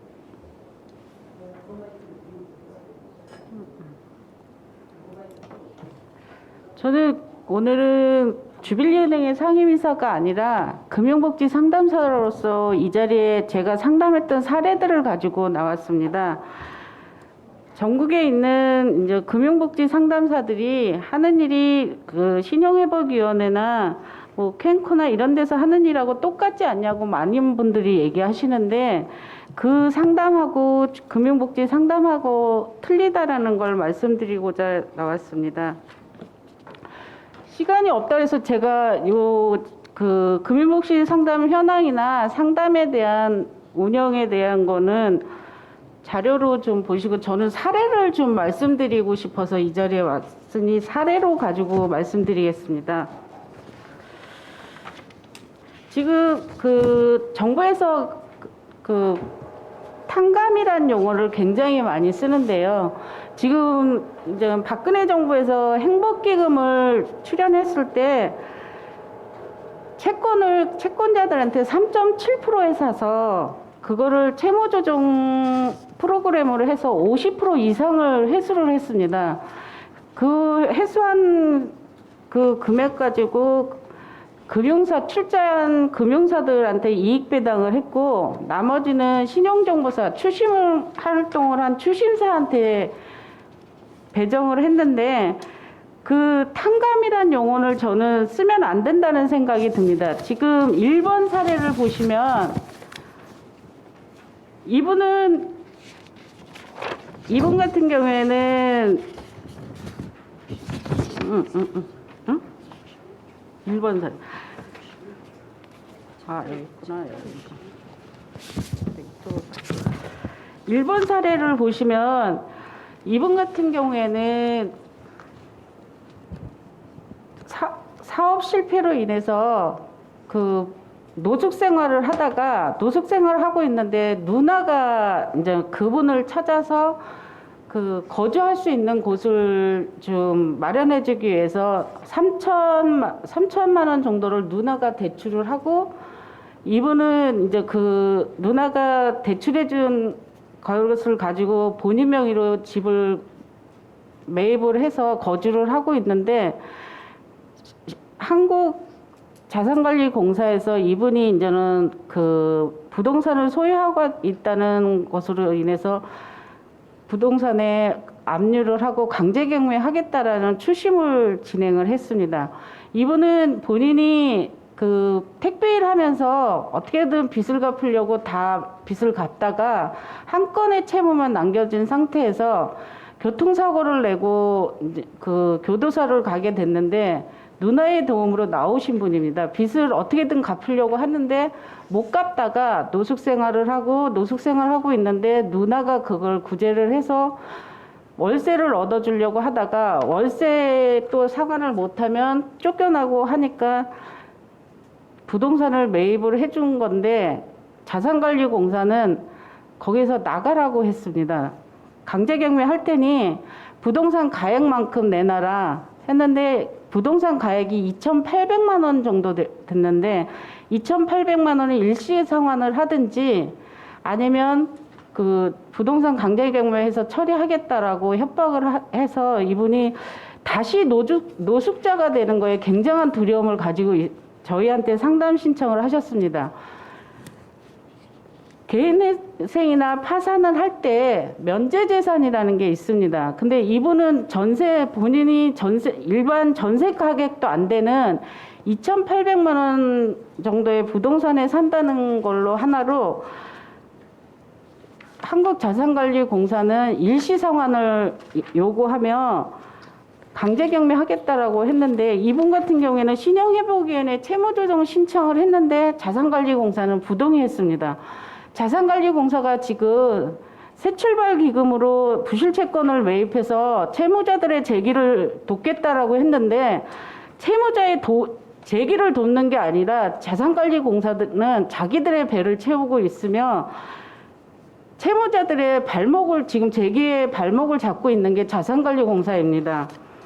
해서 금융복지 상담사로서 저는 이 상담을 하면서 부당함을 알고 한국자산관리공사에 문제 제기하고 이분에 대한 심의를 정식으로 요청을 하였습니다. 그래서 정식으로 심의 요청하고 채무 조정을 그 부동산 가액만큼을 빼지 않고 부동산 지금 2,800만 원은 면제재산으로 보고 이분이 앞으로 소득 활동을 하면서 갚을 수 있는 거에 한해서 채무 조정을 해서 변제하게 되었습니다. 죄송합니다. 제가 너무 정신이 없어서. 그리고 제가 이제 요번에 한 사례만 더 말씀드리면 최근에 상담했던 사례인데요. 이제 아까 오현옥 센터장님이 말씀하셨던 불법 사금융에 대한 대출인데 제가 상담한 사람 중에 이제 20대인데 그 청년 같은 경우에는 보호종료 아동이었어요. 보호종료 아동이었는데 요번에 이분이 보호종료 아동 되기 전에 이제는 학교 다니면서 학자금 대출하고 햇살론 대출하고 그다음에 졸업하고 나서 바로 취업이 안 되니까 생활비를 위해서 또 대출을 하고 이자를 못 내니까 반복적으로 이자를 못 내니까 신용은 안 좋아지고 그러니까 이 대출금을 갚기 위해서 어디든 대출을 하려고 해도 대출할 곳은 없었고요. 그러니까 이분이 알아본 데는 이제 당장 생활도 해야 되고 하니까 불법 사금융 대출을 하기 위해서 한 게 아니라 대출을 알아보기 위해서 인터넷을 조회를 한 거예요. 대출을 알아보기 위해서 인터넷 대출 조회하면 대출나라라는 게 사이트가 나오는데 그 사이트에 들어가면 다 등록대부업이에요. 그 사이트 자체는 등록대부업인데 그 등록대부업에다가 돈이 필요하다고 글을 남겨놓으면 그때부터 붙는 댓글자들이 다 불법 사채업자들이거든요. 그 사채업자들이 붙어서 이분이 필요한 거는 100만 원을 요구를 했는데 100만 원을 너가 빌리려면 너 신용도를 알 수가 없으니 신용을 먼저 확인해야 되니 우선 소액부터 하자라고 해서 30만 원, 15만 원 이런 식으로 이제 소액을 빌리게 되니까 이 소액은 당장에 빌려서 이자밖에 못 갚으니 어차피 이 빚 정산이 안 되는 상황이다 보니 불법 사금융 같은 경우에 한 건이 2건 되고 2건이 4건 되고 4건이 8건 되는 상황이 금방 되거든요. 그래서 이분 같은 경우에 제가 28건인가 27건 정도를 이분이 채무가 이제 처음에는 저를 못 믿으니까 한 건, 두 건, 몇 건씩 내놓다가 나중에 이제 상담하다 보니까 28건까지 나오게 됐는데, 이 사채업자들이 그 연락처나 이런 게 있다 그러면 그래도 그나마 나요. 근데 연락처들이 없어요. 요새는 카카오톡으로만 이제 그 대출을 해주고 있기 때문에. 근데 이 청년 같은 경우에는 올 3월에 불법 사채로 이렇게 힘든 상황에서 그 취업이 됐습니다. 취업이 됐는데 그 3월에 취업이 됐는데 계속 급여를 받아도 돌려막기를 못하니까 계속 또 사채를 또 그 최근에 또 대출이 많아졌더라고요. 그래서 그 본인이 이제는 그 취업한 데를 퇴사하려고 하다가 혹시 몰라서 그 여기저기 상담하다 보니까 저희 주빌리은행에 상담 좀 하라고 누가 안내해줘서 저희한테 이제 상담하게 됐는데, 그 청년의 그 당장에 직장을 얻게 되면 기간제였는데, 기간제 직장을 얻게 되면 이 청년이 다른 일자리 얻을 수 있다는 생각이 얻을 수 없을 것 같아서 청년의 일자리를 먼저 지켜야 됐다는 생각에 그 청년한테 빚에 대해서 모두 얘기 좀 해달라고 얘기를 해서 제가 그 채권자들하고 통화를 했습니다. 이제 통화를 시작을 해가지고 전화번호 있는 데는 그래도 통화해가지고 종결을 했는데, 카카오톡이나 이런 데는 제가 그 사채업자들하고 접근할 수 있는 방법이 없더라고요. 제가 서울에 있고 청년은 여기 전라도에 있다 보니까 만날 수 있는 상황이 아니라 계속 전화로만 상담을 했었거든요. 그래서 이 청년한테 제 전화번호하고 제 이름하고 거기다가 그 사람들한테 보내라. 그리고 나한테 전화를 하게끔 하라라고 했는데, 전화 오는 사람이 그래도 있더라고요. 그래서 그분들하고 전화를 해서 이 청년이 그 대출하면서 그래도 갚았던 돈들은 채무 종결을 하는데, 신규 대출권이 갑자기 이 사람이 이제 그 대출을 갚다 보니까 신규 대출 한 번도 안 갚은 돈이 500만 원 정도 되더라고요. 그 500만 원 정도가 있어야 채무를 종결할 수 있는데, 그 500만 원을 저희 단체에서도 해줄 수 없고 어디에서도 구할 데가 없어서 여기저기 알아보다가 인터넷상에서 새희망 힐링론이라는 걸 보게 되었습니다. 그 새희망 힐링론이 2012년도에 신용회복위원회에서 그 사업을 만들었는데, 그 사업이 활성화되지 않아서 신용회복위원회에서는 그 대출이 나간 적이 없다라고 하더라고요. 그래서 그 대출을 이제 신청하고 신용회복위원회에다도 계속 전화를 해서 대출이 빨리 나와서 이 사람이 그 대출을 그 원금선에서만 갚을 수 있게끔 해달라고 요청해서 그 500만 원이 나왔는데, 카카오톡으로 채권자들하고 만났기 때문에 이 변제하는 것도 굉장히 어려웠습니다.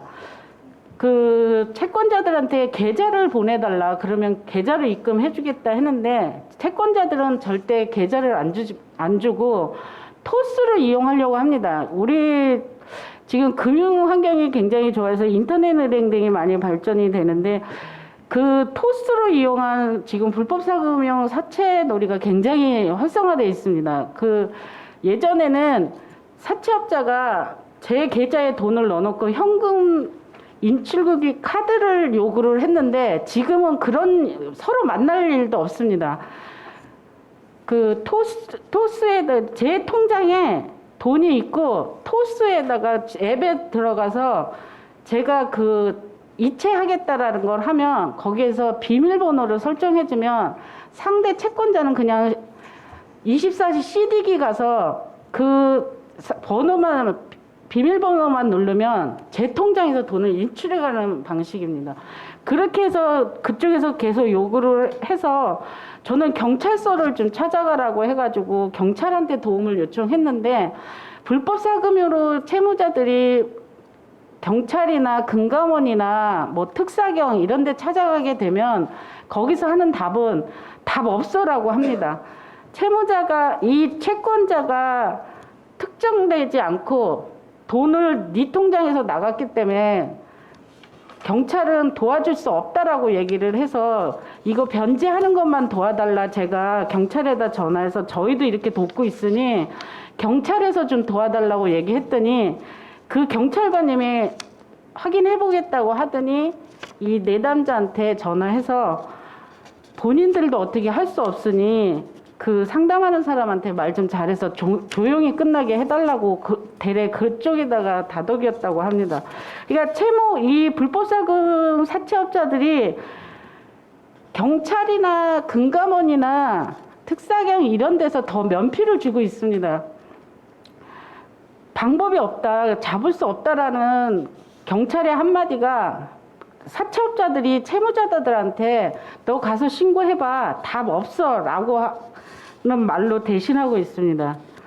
지금 이 청년 같은 경우에 이제 그 대출나라에 신청을 하게 되면 이렇게 그 사채업자가 인터넷 그 SNS 아이디하고 텔레그램 이런 거를 다 물어보고 인스타그램이나 페북 뭐 이런 아이디를 물어보고 너 그런 거 없다 그러면 확인해 보면 다 알 수 있는데 하면서 그런 아이디를 다 요구하고 이렇게 신분증 등본 그다음에 가까운 사람들 카카오톡 아이디 해가지고 이렇게 다 찍어서 보내라고 합니다.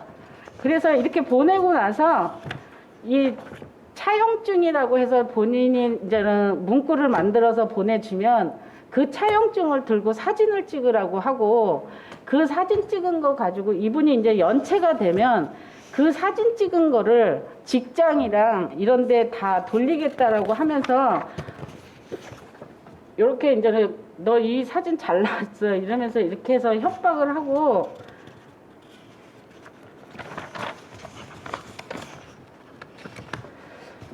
요렇게 만들어서 이 지금 청년인데 이 청년을 이렇게 만들어서 직장 앞에 가서 전단지로 뿌리겠다고 이렇게 협박을 합니다. 그리고 제일 그 사채로 고통받는 분들의 특기는 가까운 사람들한테 알릴까봐 그걸 제일 무서워하는데 제가 이분한테 얘기한 거는 이분이 자살을 생각했다고 하길래 자살을 생각할 정도면 무서울 게 없지 않느냐라고 얘기를 해서 채권자 목록을 받았습니다. 이 자살을 생각하면서도 가족들이 알까봐 무서워한다고 하길래 죽고 나서 가족들이 알면 그분들이 더 힘드니 차라리 지금 살았을 때 알려갖고 도와달라고 하는 게 맞다라고 얘기를 하고 채권에 대해서 먼저 그 채권자 목록을 받고 상담 진행한 사례입니다. 죄송합니다. 제가 너무 어수선해요. 제가 사례에 대해서 질문 있으면 답하겠습니다. 죄송합니다. 네네. 우리 그 유순덕 상임이사님께서 어쨌든 책자에는 사례가 좀 구체적으로 나와 있어요. 책자를 참고해 주시면 좋겠습니다. 사례에 대해서 또 설명해 주셨습니다. 워낙에 불법 사금 그 시장이 다양하기 때문에 단순하게 그걸 구제해 줄 수 있는 그런 기관들이 많지가 않습니다. 예. 오늘 이렇게 세 분께서 발제를 해주셨는데요. 그 발제를 토대로 바로 이어서 토론자분들께서 토론해 주시면 감사하겠습니다. 먼저 광주 청년 직업 트레이닝 센터인 박수미 이사장님께서 해주십시오. 네, 발표할 때만 잠깐 받겠습니다. 우선 오늘 같은 자리를 만들어주신 이기순 의원님께 너무 감사드리고요. 이제 발제를 드리면서 비슷한 고민을 갖고 있는 분들을 만나게 됐다라는 점에서 반갑고 감사하다는 생각이 들었습니다. 각 지역에서 금융 소외계층을 위한 안전망을 만들기 위해 얼마나 큰 목소리를 내기 위해서 힘을 쓰시고 있는지 그걸 모두 느낄 수 있는 시간이었습니다. 다양한 지표들이 경제적 어려움을 짐작하게 합니다. 사실 이걸 제가 직접 말씀드리는 건 의미가 없을 것 같고요. 네, 최근에 수원 세무녀 사건이나 광주에서 있었던 사건들을 보면 우리가 앞으로 해야 할 일들이 얼마나 더 지난한가라는 고민을 하게 되고 이제라도 이러한 자리가 만들어졌다라는 점에서 반갑고 또 더 이상 늦어서는 안 된다라는 생각을 하게 됩니다. 저희는 광주 청년직업 트레이닝센터가 광주광역시 금융복지 지원 사업인 광주 청년 드림은행 사업을 5년간 민간 입학 받아서 운영을 하고 있습니다. 기본적으로 2017년에 청년부채 실태조사를 진행을 했었는데요. 이 실태조사를 바탕으로 해서 청년들이 빚을 지게 된 이 구조, 그 시발점이 100만 원 이내의 아주 소액의 생계비라는 점에서 이 사업을 시작했습니다. 그래서 지금의 13통장이라고 운영되고 있는 자산형성 사업이 초기에는 청년들의 비상금을 만들어주는 자산형성, 그러니까 비상금 통장이라는 이름으로 시작했고요. 예방 차원에서. 그리고 저희의 드림은행은 문제가 발생하는 사후 처방 차원에서의 부채 문제 해결을 집중적으로 하고 있습니다. 다만 사실상 청년이나 일반 시민들도 내가 빚을 지고 나서 오기보다는 일반적으로 예방 차원의 재무 상담도 받고 그 과정에서 정말 내 빚이, 내 부채가 안정적인 상황인가를 파악하고 오히려 문제를 빨리 찾는 이런 어떤 게이트웨이로서의 역할도 하고 있습니다. 그래서 1대1 재무 상담은 1시간 반씩 2번을 만나는 게 기본 상담이고요. 그리고 1인당 80만 원을 주는 신용회복 및 연체예방 지원, 경제교육, 커뮤니티와 같은 사업들을 진행하고 정책을 발굴하는 역할까지 광주 청년의 금융 안전망의 역할을 하고 있다고 생각해 주시면 좋을 것 같습니다. 그래서 저희도 사실은 청년의 빚을 보고 만나지만 돈과 빚에 대한 문제를 만나지만 사실상 그들의 삶을 마주하게 됩니다. 예를 들어서 가족의 문제이기도 하고요. 일자리의 문제이기도 하고 심리의 문제이기도 하고 노동의 문제이기도 합니다. 그렇기 때문에 가족의 문제가 해결되지 않으면 또 청년이 그 빚의 악순환에 빠지는 경우도 있고 사실상 이 가족의 문제가 함께 해결되어야만 이 청년이 온전히 경제적으로 자립하고 정서적으로 사회적으로 자립할 수 있는 구조에 놓인다 라는 고민을 매번 하고 있습니다. 그러한 과정에서 광주광역시 단위의 금융 안전망을 확장하는 것은 반드시 전제되어야 되는 부분이라고 생각하고 있습니다. 그렇기 때문에 발제자분들이 말씀해 주셨던 부분들의 방향성에 모두 동감합니다. 다만 조금 더 확장되는 의미의 제안을 조금 드리고 싶습니다. 금융복지라는 말이 저희 현장에서는 익숙하지만 사실상 직접적으로 이런 활동을 하고 계시지 않는 분들에게는 익숙치 않을 수 있습니다. 저는 좀 폭넓은 시선의 금융복지, 생활경제 안전망의 역할을 가져야 된다라고 보고 있는데요. 금융복지상담센터의 기능을 좀 종합적으로 가졌으면 좋겠습니다. 예를 들어서 상담과 진단과 채무조정 연계와 같은 사업은 아주 기반으로 가지되 복지를 안내하는 걸 넘어서 연계를 실질적으로 할 수 있는 책임과 권한이 주어져야 된다고 생각합니다. 무슨 말이냐면 실제로 부채 문제를 해소하는 과정에 생활 안정, 생활 기반이 무너지지 않도록 하기 위해서는 긴급적으로 수당이 혹은 생활비가 지원되거나 비재무적인 문제인 생활비 연체, 통신요금 연체, 건강보험료 연체 같은 문제가 해결되는 지점들을 저는 광역 단위에서 만들어 준다면 훨씬 더 효과가 높아질 거라고 생각합니다. 또한 그 정책 간의 적극 연계가 가능해야 된다는 이유는 시민들 입장에서 한 곳에서 이 문제가 해결되기를 바랍니다. 그런데 금융복지상담센터의 상담사와 라포 형성이 이미 되어 있고 문제를 해결하는 과정에서 또 다른 복지센터나 또 다른 정책으로 본인이 찾아가야 된다거나 두 번의 걸음을 해야 된다면 이 정책의 효과는 낮아질 수밖에 없다라는 점에서 그 제안을 좀 드리고 싶고요. 두 번째는 이 센터의 역할은 경제 위기, 계층을 발굴하는 거라고 생각합니다. 수원 세모녀 사건을 보면 초심이 두려웠기 때문에 부채를 받는 혹시나 이런 것들을 피하고 싶어서 우편에 다른 주소로 옮겨놨다고 했습니다. 복지의 사각지대에 놓일 수밖에 없기 때문에 이 센터의 역할은 위기 대상을 적극적으로 발굴한다. 그래서 센터의 성과 지표는 저는 달라져야 된다고 생각합니다. 그래서 몇 명을 상담하고 지원해낸 성과 지표가 절대 되어서는 안 되고 1년 이내 효과를 낼 수 없는 사업이라는 것을 행정과 시에서는 인지하고 이 사업을 세팅해야 된다고 보고 있습니다. 두 번째는 광주가 148만 명의 시민입니다. 그런 광역 단위에서 모두 컨트롤할 수 없습니다. 단기로 광역 단위에만 먼저 설치해야 된다면 구단위 확장을 중장기 계획에 사전 세팅을 하고 이 사업은 시작해야 된다고 보고 있습니다. 두 번째는 부실채권 소각과 관련한 부분인데요. 저는 상징적 의미가 있다고 생각합니다. 다만 그것이 직접적으로 시민들의 경제생활 안정과 연결되게 하는 지점을 만드는 것이 필요하다고 생각합니다. 부실채권 소각 운동을 통해서 내 빚이 상감됐다, 내 부채가 상실됐다라는 것을 모르고 있거나 계속 두려워하는 경우가 있습니다. 광역 단위에서 이 사업을 한다라는 건 시민들이 광주광역시가 내 삶을 책임지고 안정감을 준다는 메시지를 계속 줘야 되는 겁니다.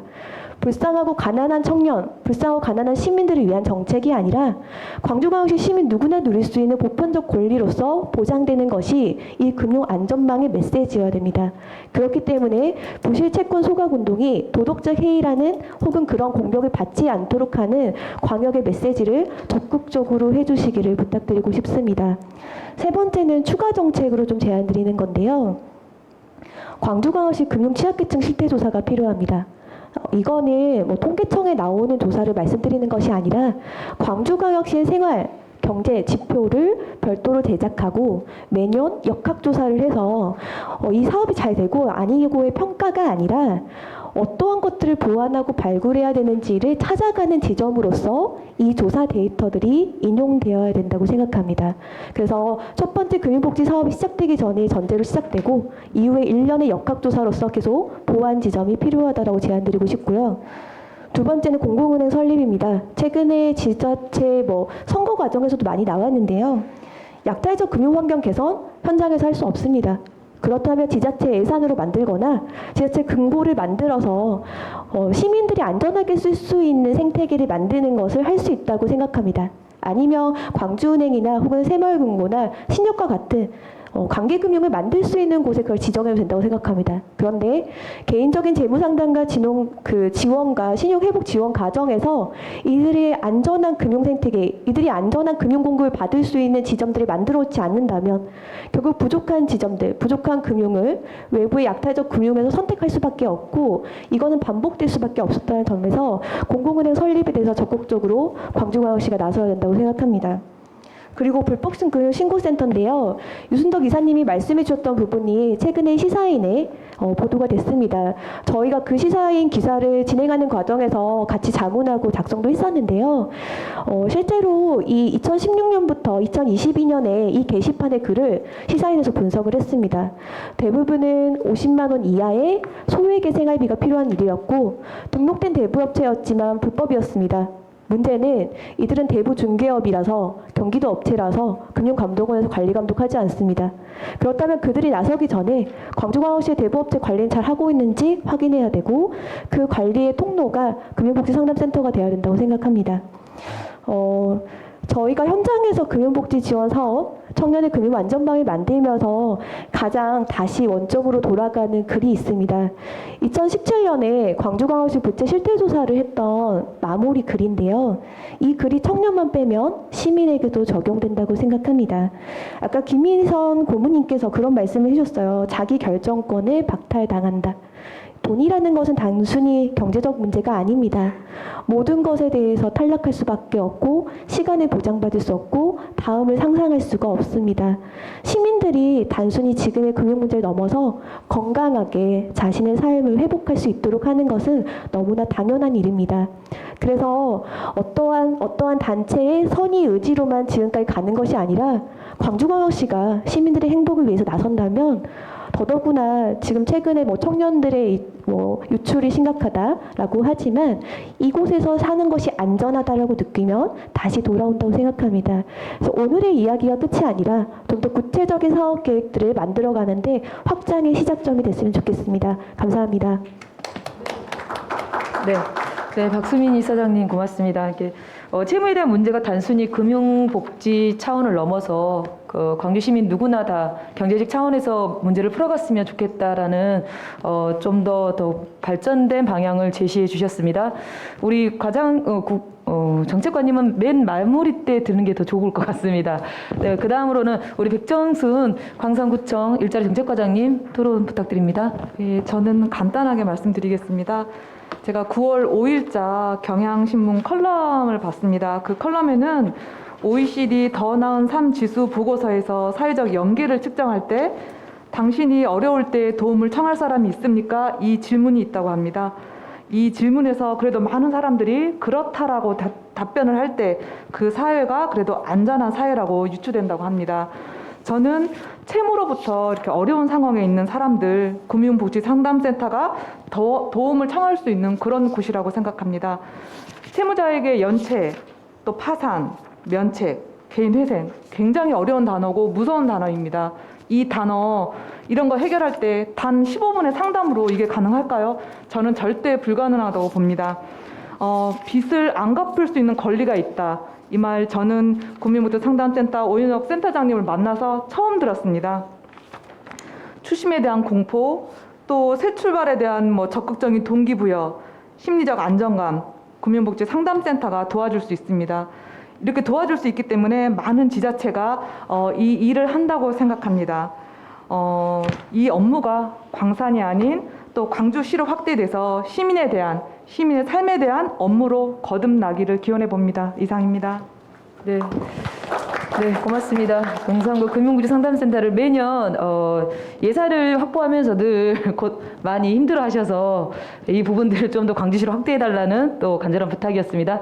네, 우리 송건춘 우리 정책관님 네, 말씀해 주시면 감사하겠습니다. 예. 경제정책관 송건춘입니다. 아유, 장시간 고생이 많고요. 좋은 제안들 잘 들었습니다. 어깨가 무겁습니다. 네네. 그리고 아까 박수민 저 이사장님 말씀하신 그 첫 번째가 뭐였죠? 공공은행 세 번째가 불법 대부업체 있죠. 첫 번째가 뭐였죠? 첫 번째 제안하는 거예요? 네이밍이었는데. 네이밍 말씀하시는 것 같아요. 여기 세 번째 마지막에 하실 때. 실태조사.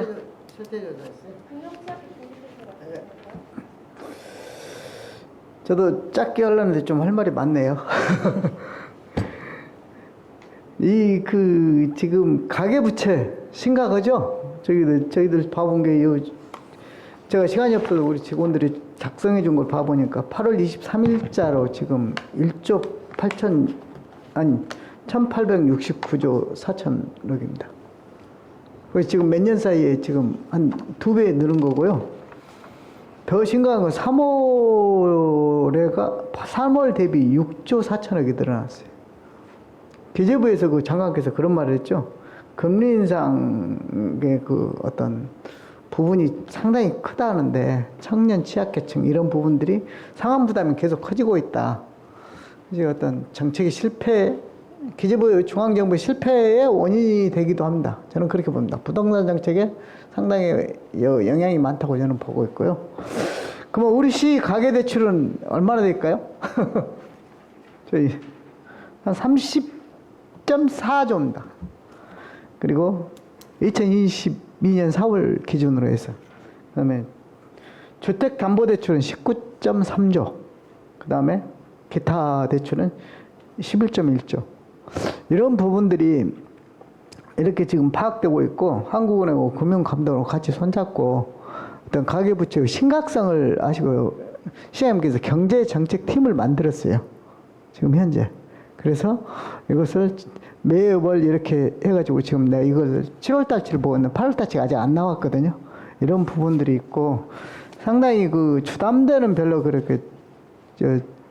그렇게 이의식이 없습니다. 아직까지는 부동산이 많이 안 떨어졌거든요. 근데 신용배출은 많이 약간 리스크가 있을 거로 저는 예상합니다. 금리가 너무 가파르가 오르니까. 이런 부분들을 말씀드리고요. 여기 중앙정부에서도 이제 아까 12년도에 서울서 지금 금융복지 이번 부분을 지금 들고 나왔는데요. 우리 시가 안 하는 거 아는데 다 빠져버렸어요. 채무 힐링 센터를 우리가 13년도에 했어요. 아마 정부의 2번째로 온 것 같아요. 그 다음에 정부가 2016년도 6월 달에 어떤 서민금융 지원에 관한 법률을 해서 서민금융진흥원하고 신용회복위원회를 만들죠.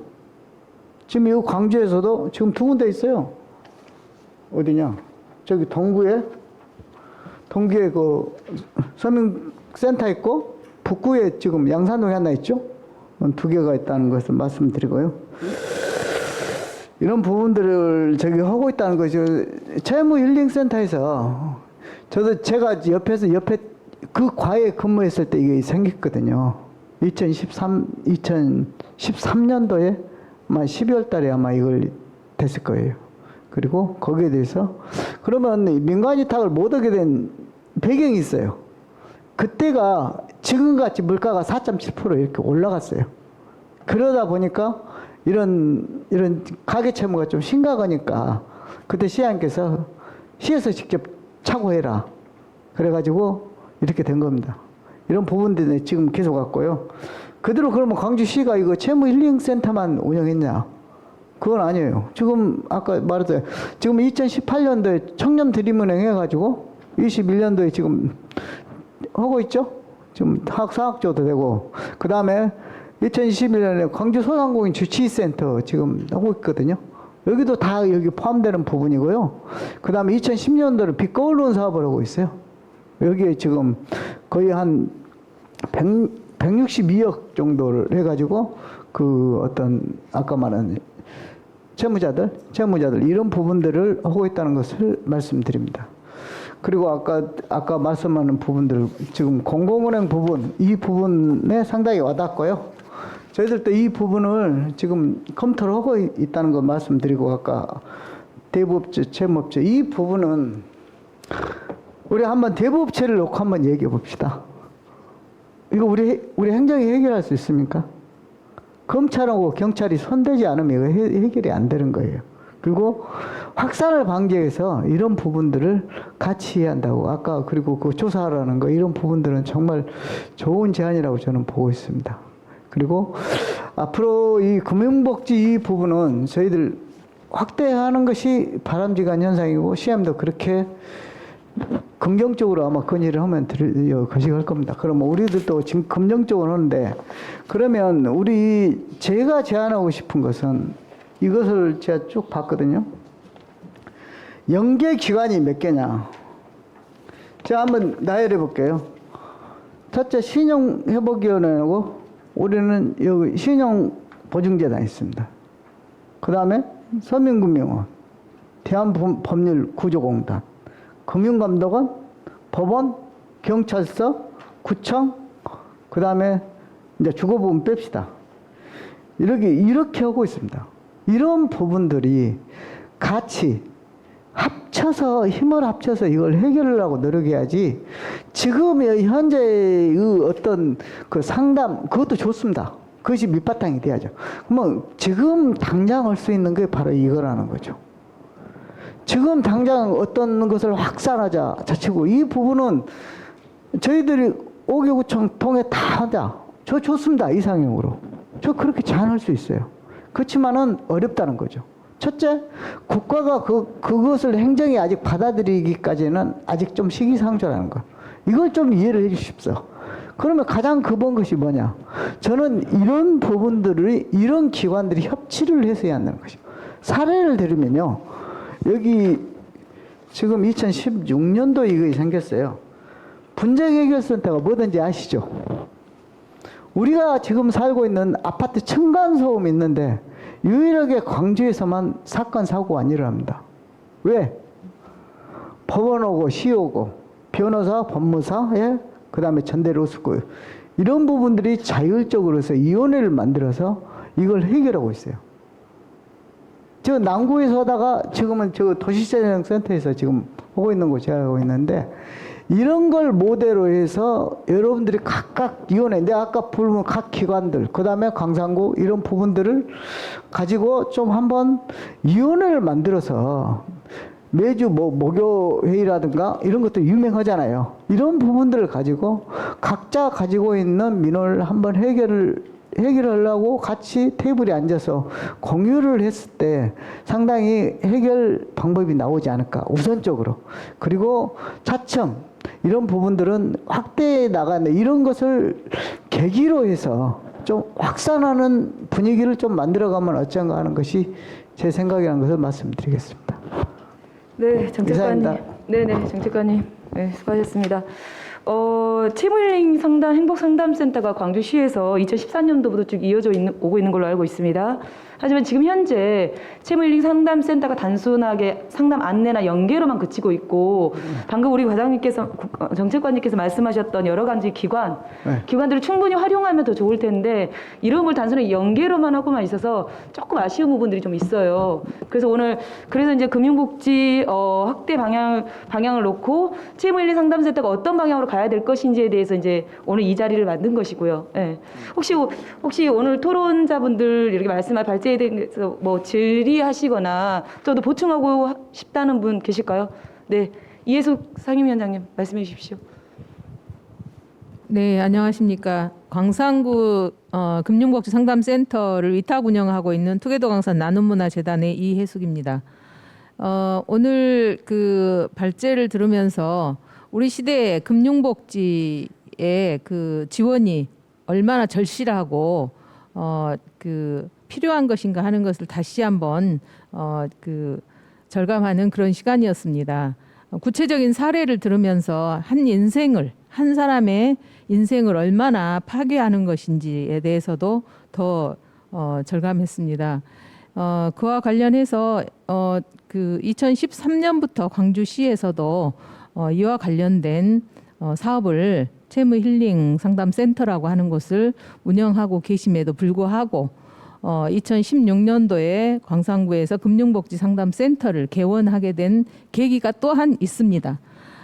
그래서 시가 하고 있는 힐링 그 채무 힐링 상담센터와 금융복지 상담센터가 그 하고 있는 일과 다른 부분이 있을 것 같습니다. 오늘 좌장이신 이기순 부위원장님께서도 말씀하셨듯이 단순히 상담해서 연계만 하는 것을 떠나서 아까 우리 오연옥 센터장님께서 비가 올 때 우산을 걷어가는 그런 일반 금융에 대응해서 비가 올 때 함께 우산을 들고 끝까지 맑은 날이 될 때까지 옆에 있어주겠다고 하는 그 말이 굉장히 와 닿았어요. 그냥 우리가 상담해서 이쪽에 가서 도움 받을 수 있으니 그리 가십시오 하는 것이 과연 도움일 것인가 하는 차원에서 시에서는 조금 더 이 채무 힐링 상담센터를 어떻게 더 확대 개편하고 실질적으로 채무자에게 도움이 되는 방향으로 운영할 것인지에 대해서 고민해 주셨으면 감사하겠습니다. 네, 고맙습니다. 혹시 또 다른 의견 있으신가요? 네, 우리 본인 소개와 함께 말씀해 주시면 감사하겠습니다. 네, 광주에 사는 정승재라고 합니다. 네. 이제 이번 이 토론회가 그 아직 광주에는 없는 광산구만 있는 금융복지센터 확장을 위한 거잖아요. 근데 좀 광주시에서 적극적으로 했으면 쓰겠습니다. 예, 결론적으로 하면 아직 해야 할 일이 많은데 시청 1층 안에 무슨 채무 힐링 센터를 만들어 놓고 이거 공개적으로 이게 하라는 거 이거 좀 우습잖아요. 아까 말씀 광산구처럼 그렇게 해야 되는데 다시도 사례 본 것처럼. 그리고 옴부즈맨도 인권도 여기 있으면 안 되잖아요. 밖으로 보내야죠. 다른 시도를 보면 서울에도 그렇게 하는 겁니다. 대놓고 하는 게 아니고요. 그다음에 금융의 경제적 논리, 저는 전공이 경영경제학과입니다. 근데 경제적 자원의 효율적 부분 이런 부분을 가지고 자기 책임의식 뭐 이런 거 얘기할 부분은 아니라고 봅니다. 정치가 풀어야 될 문제죠. 가치의 권위적 배분을 해야 되겠죠. 복지 문제인데 뭐 성인들 얘기는 일단 놔두고요. 어른들 문제는 놔두고요. 실사례, 현실을 여기서 말고 한번 말씀 꼭 드려야 되겠습니다. 우리 청년도 오셨기 때문에 최근에 그 우리 보호 종료 아동 2명이 자살했잖아요. 광주에 큰 이슈가 됐고 전국적으로 됐는데 우리가 그 금융을 이렇게 보는 게 아니고요. 대상자를 넓게 보지 마시고 간단히 좁게만 보시자고요. 제가 그 맡아봤습니다. 해봤고 여기 더 좀 해봤는데 보호 종료 아동이 광주가 가장 자살률이 높습니다. 재작년에도 죽었죠. 그 전에도 했습니다. 실제로 이건 창피한 일입니다. 타지에서도 오셨는데.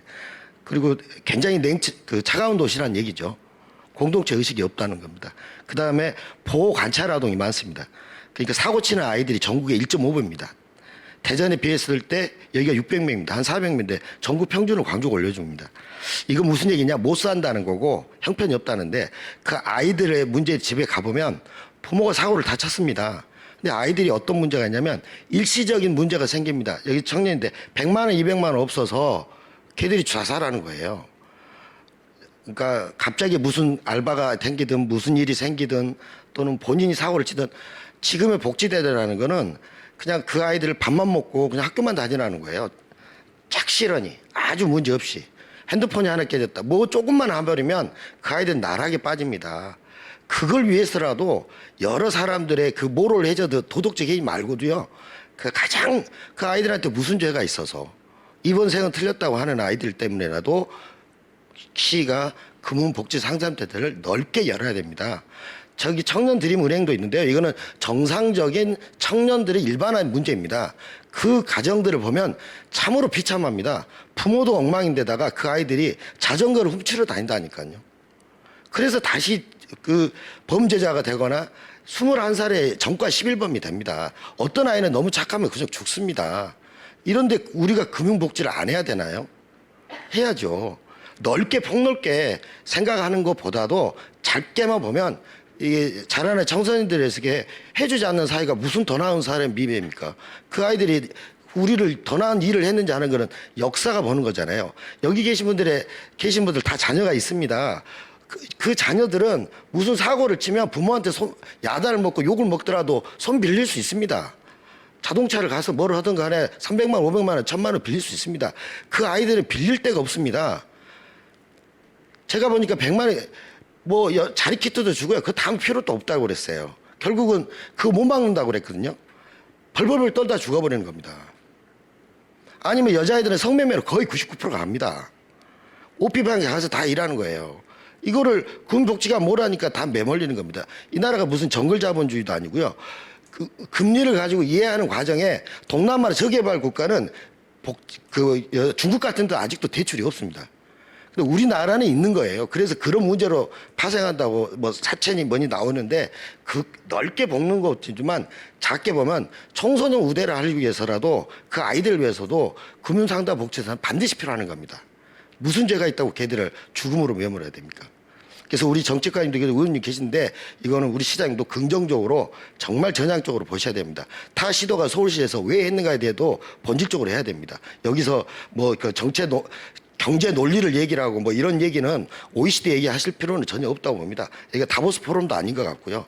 죄송합니다. 격하게 말씀드렸던 건 조금 물컥했던 마음이 있었습니다. 네. 감사합니다. 네, 고맙습니다. 네, 혹시 더 혹시나 뭐 보충 설명이나 질의하실 분 계실까요? 네. 네. 우리 이기순 부의장님께서 좋은 그 착안을 가지시고 이 토론회를 해주신 것 같습니다. 저도 깊이 공감하고요. 이것은 우리 광주라는 사회가 건강해진다면 이 사회가 건강하는데 가장 기초적인 것이 이제 돈, 재정 이런 것 아니겠습니까? 그런 문제에서 우리 시민들이 좀 더 자유롭고 그래서 다른 것도 생각할 수 있고 뭐 꼭 빚 갚는 데 인생이 매몰되지 않고 좀 더 창조적이고 생산적인 것을 할 수 있는 그런 정신적인 세계도 구축할 수 있고 꿈을 꿀 수 있고 미래를 바라볼 수 있는 우리 시민들이 다수가 되는 사회, 그것이 이제 건강한 사회라고 보고요. 우리 시가 교통복지를 위해서 뭐 수천억을 쓰고 있거든요. 이제 제가 조금 전에 드린 말씀, 건강한 사회를 위한 이런 지출은 복지 비용이다. 오히려 이런 지출에 우리가 소홀하면 더 큰 지출을 할 수밖에 없다. 이런 생각을 하고요. 제 소개가 늦었네요. 저는 우리 시의회 애결특위를 보자고 하는 전문위원 김평석입니다. 그래서 우리 사회가 더 큰 지출을 막기 위해서 이제 전체적으로 보면 물론 개인적인 차원도 있지만 우리가 이 복지 비용 지출, 금융 복지 비용 지출을 늘려야 한다. 이런 생각을 깊이 하는 계기가 됐습니다. 감사합니다. 네, 고맙습니다. 네, 지금 마무리를 하려고 하는데 괜찮으시죠? 네. 네, 대한민국은 빛의 나라라고 합니다. 특히나 광역 시도 단위에서 우리 광주 광역시는 두 번째로 가계 부채가 높은 또 그런 결과물이 또 있는데요. 어쨌든 간에 빚의 문제를 단순하게 개인의 문제로만 볼 것인지 아니면 이런 좀 잘못된 사회 구조 속에서 허덕이고 있는 벼랑 끝에 서 있는 이들에 대해서 채무자들이 악성 채무를 끊어내고 또 그들의 삶을 온전히 살아갈 수 있도록 지탱해 줄 수 있는 그게 공공이 해야 하는 바람직한 역할이라고 봅니다. 단순하게 광주시에서도 물론 채무일리 상담센터부터 시작해서 뭐 햇살까지 뭐 금융론부터 시작해서 여러 가지 소상공인 지원센터부터 해서 많은 것들을 지원하고 있지만 실질적으로 단순하게 이렇게 이런 기관이 있습니다라가 아니라 악성 채무자들이 그 채무를 끊을 수 있을 때까지, 그 채무가 종료될 수 있을 때까지 지탱해 줄 수 있는 게 공공의 역할이라고 생각을 합니다. 앞으로 광주시 차원에서 금융위 복지가 확대될 수 있도록 또 저 포함한 우리 또 광주시 그리고 여기 함께 하신 분들이 더 힘을 보태주셔서 고맙겠습니다. 이상 정책 토론을 마치겠습니다. 고맙습니다.